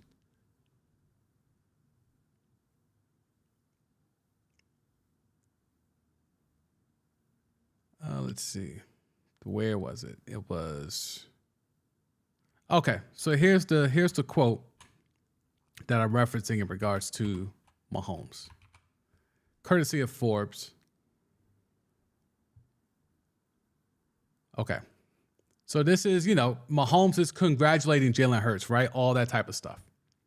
First off, congrats to him. Him as in Jalen Hurts. He deserves it. He's talking about Jalen Hurts. I think he's someone who plays the position the right way. Jalen Hurts, but the right way. He goes about his business the right way. And that's why they were in the Super Bowl. Our job in this league is to go out there and win football games and make money while we do it. And I'm glad to see that the guys that are doing it the right way are getting the job security that they deserve.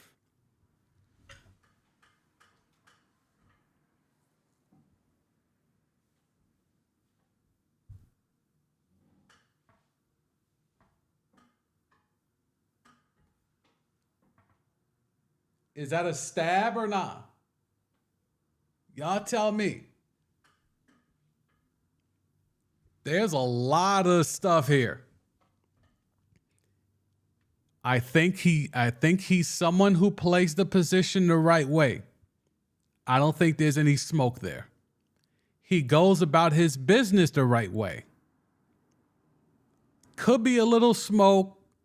You can, fight and push back on that, but I think there's a little smoke there.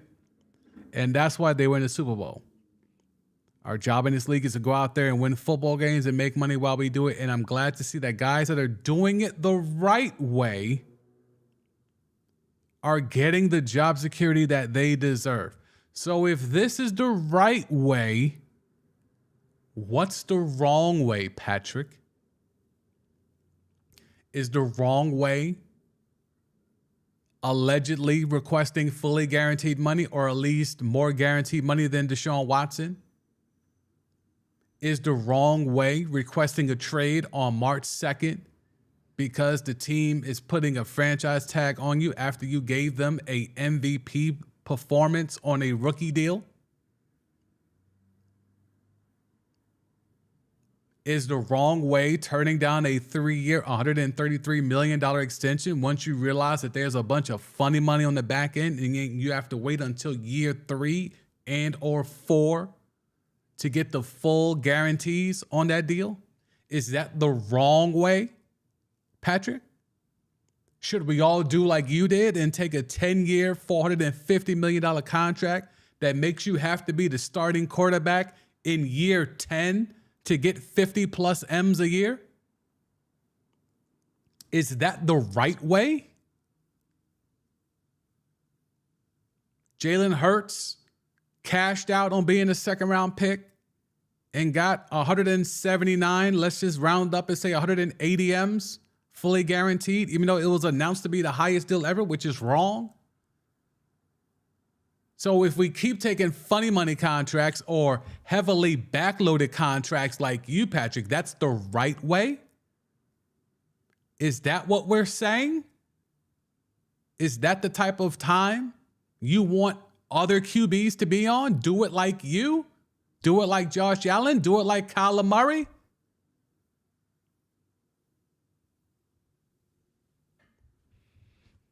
I don't know, man.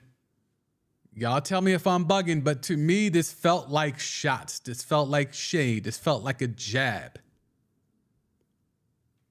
He goes about his business. I hate when that happens. He goes about his business the right way.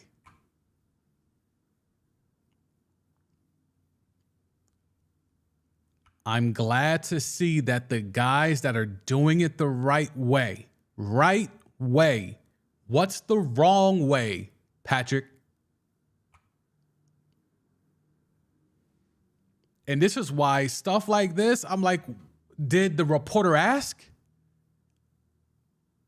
Look, I used to cover college basketball for St. John's back in the day, and I used to be a beat writer, so you have a relationship, you keep asking the players stuff, you keep asking coaches stuff, and all that type of stuff. Like, follow-up questions are the backbone of having this type of access.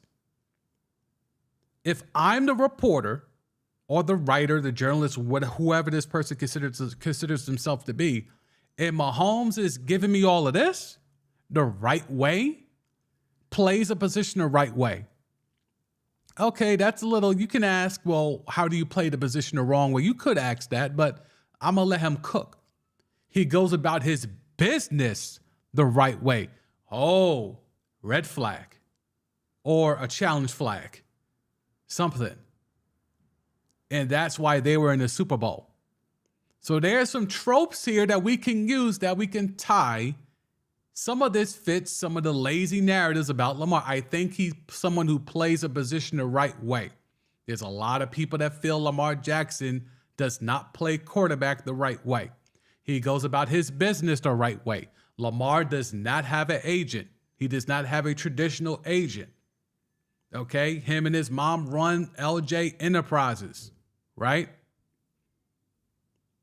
And that's why they were in the Super Bowl. That could be shade to Lamar's playoff record.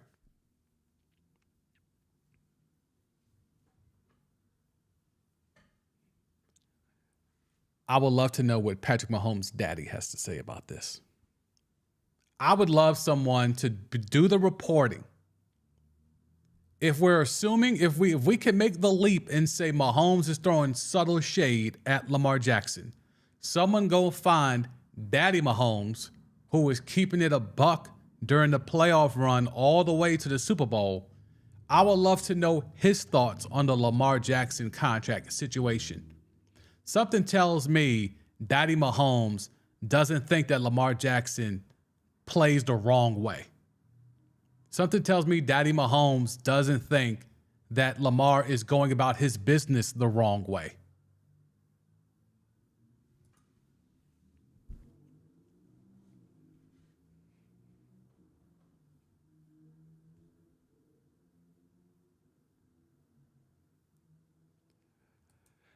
Boogie down.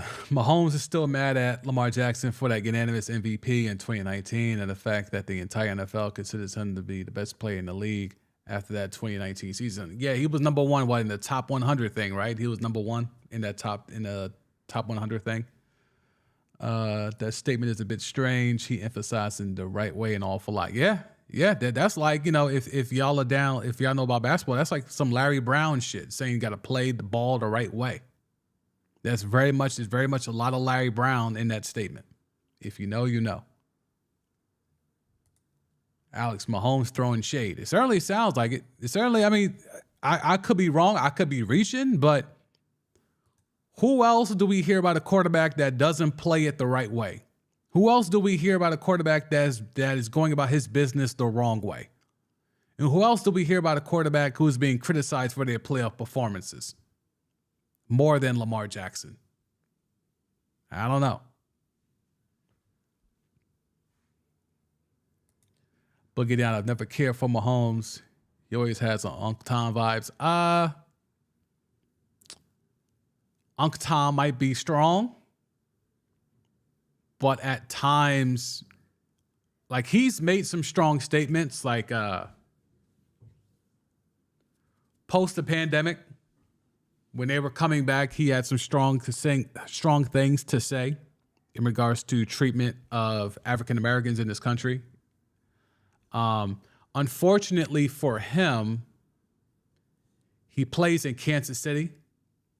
And never forget, when they first came back from the pandemic and Kansas City had a home game and fans were allowed back into the stadium for the first time out there at Arrowhead, and the players came together. I forget who they were playing, but the Chiefs and the other team came together at midfield and they all held hands in like a single foul thing as like a show of unity to like, yo, black people, white people, we can all be together. This is unity, even though we're about to go out here and be adversaries for 3-4 hours.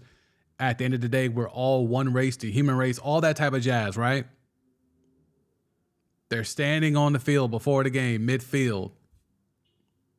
And the Kansas City fans who were being allowed back in the Arrowhead for the first time in about 1.5 to 2 years because of, the pandemic, they booed unity. They booed the show of unity amongst the players. So when that's the team, when that's the fan base of a team you play for,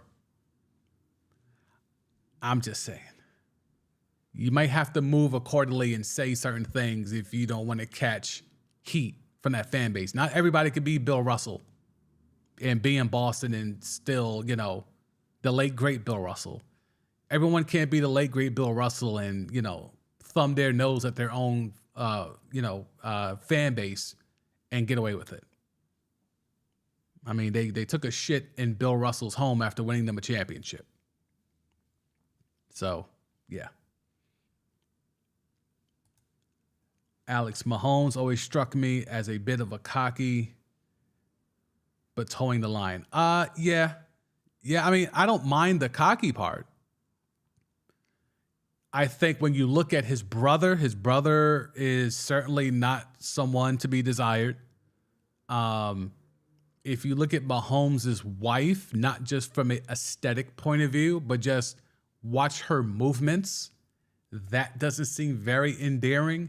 So it's almost like guilty by association. Or if these are your people that are around you, then how are you not like those same people?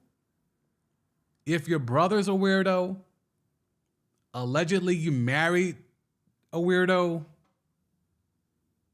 how are you not a weirdo type deal? Again, allegedly, no shade, but yeah.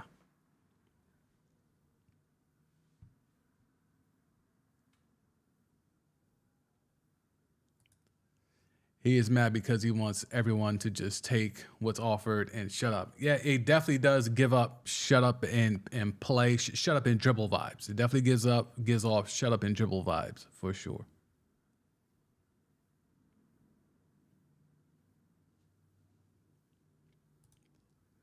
Talal, I don't understand why they be owners while at guard. Yeah, it's weird. It's weird how if Lamar Jackson thinks he should get more money than Deshaun Watson, why would Patrick Mahomes thinks that's bad? That will help him. If he ever ultimately, and we had the story about, that was about 2-3 weeks ago, of a GM, again, anonymous, GM saying if Mahomes was in Lamar Jackson's shoes, he would get fully guaranteed money. He could get the Deshaun Watson contract. And this was a rival executive. He said if we take Lamar Jackson out but put Patrick Mahomes into Lamar Jackson same situation, he would get the Deshaun Watson he could get fully guaranteed whatever he wants. So why would Lamar Jackson getting fully guaranteed or at least more guaranteed money than Deshaun Watson be the wrong thing? Because if Mahomes is smart, he has to spin the block at some point and get this 10-year, $450 thing out of here.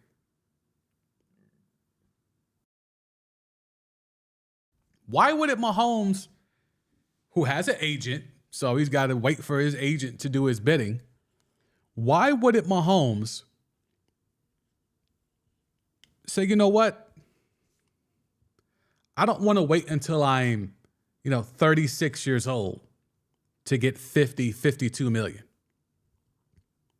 Y'all need to run that up front now. Y'all need to guarantee the rest of that bread. Here's the thing. Do you think the Chiefs say no? If Mahomes tried to strong arm the Chiefs, the Hunt family, and say, you know what? I'm going to need y'all to go ahead and guarantee the rest of that bread. After what I've done since I signed that deal, I gave you a Super Bowl and a regular season MVP before that deal. I have now given you another Super Bowl, 2 Super Bowls, 1-1, and another regular season MVP. Yeah, y'all gonna have to go ahead and fully guarantee the rest of that bread. Because I'm him. If I haven't proved I'm him yet to get guaranteed money, what the hell else do I have to do? If I'm Patrick Mahomes, what the hell else do I have to do to get fully guaranteed money?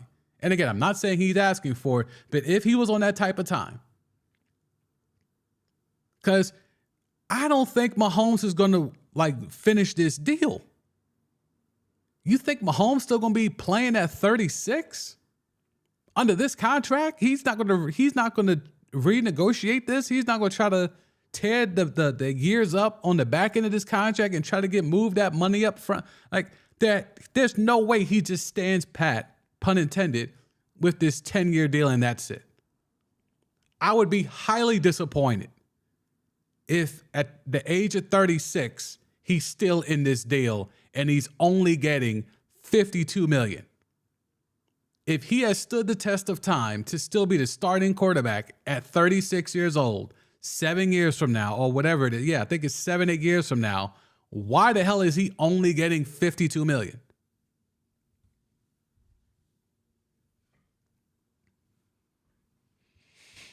Boogie down. He mad because he took a lame deal.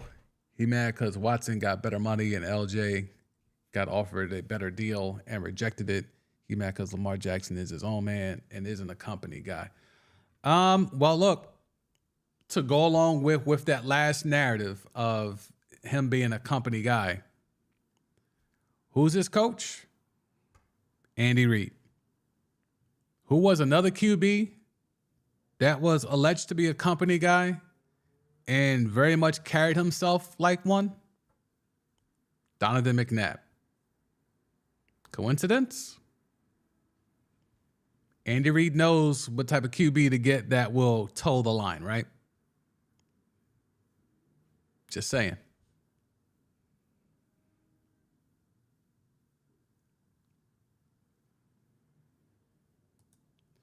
Pat Singer was seriously throwing shade on Joe Burrow.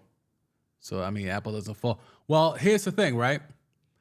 I think Pat Singer was only protecting his son because people were saying Joe Burrow, and people are still saying, unfortunately, still saying Joe Burrow is better than Patrick Mahomes, and because the Bengals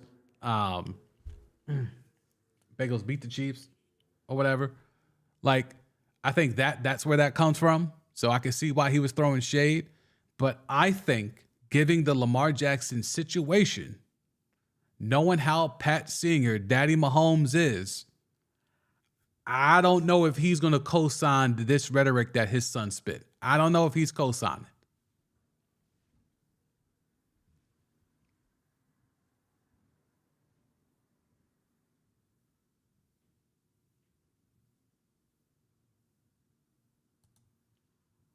Boogie down. Y'all remember when the Chiefs played the Chargers and after the game, Mahomes was seeking out Herbert and Herbert kept ignoring him? Really? I didn't catch that.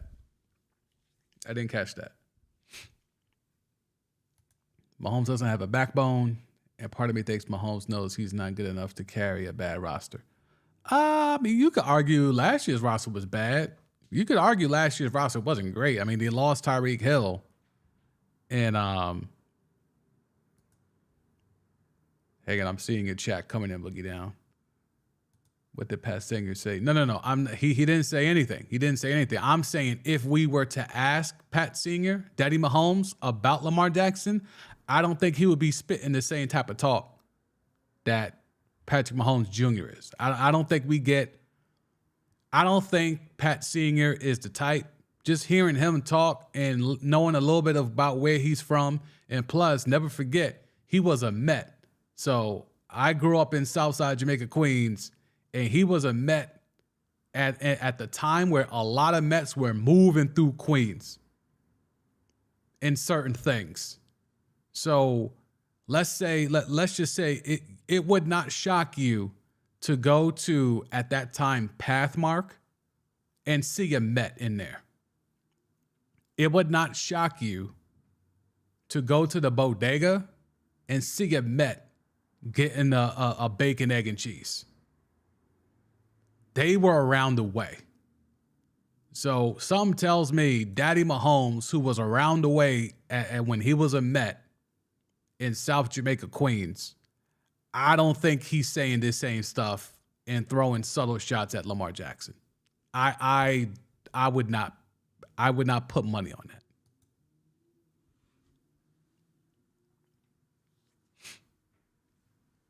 So I think that will wrap it up here. Unless y'all have anything else, let me do my quick check of the timeline. Make sure we're not missing anything.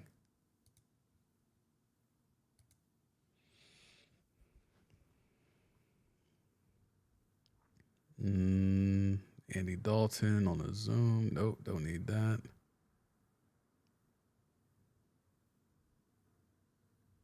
Nope. Don't see anything there. All right, let's go to Dove. Nothing from Ian Rappaport. Nope. All right, nothing from him. Let's see. Nope. Okay. Now, one last check. Nope, it's quiet on the timeline. All right. Thank y'all so much for being here. I appreciate y'all always being active in the chat. Alex is the MVP of the chat today. She held it down. People were popping in, popping out, but she stood strong and helped serve this community and serve this stream very well. Thank you, Alex. Thank you, Boogie Down. Thank you, anyone who's able to tap in. Appreciate y'all as always. We'll be back here. We'll be starting on time tomorrow. I don't have any errands to run. I don't have to run into the city tomorrow, but so we'll be on time tomorrow. So 4 o'clock, a Thursday edition of Timeline T. I'm your host, the Sam D. I appreciate it if you can support the channel, whether it's via a like on this video or other videos, whether it's subscribing to the channel if you haven't already, or you can always drop a donation to the link in the bio. It is a Buy Me a Coffee link. You could just drop that. There's no additional fees to it. If you want to support the brand, you can do that there. The link is in the description. So thank y'all so much. Thank you for those who have donated in the past. I have not been privy to that prior, but I checked people have been donating, so I appreciate that. Salute. If you do want to donate, the link is there. Just shows a little support, help me to keep this stream going and keep being out here to be able to give y'all content on a daily basis. So I appreciate that. For me, D Sam D, aka Sam Jr. I'll see y'all tomorrow. Peace.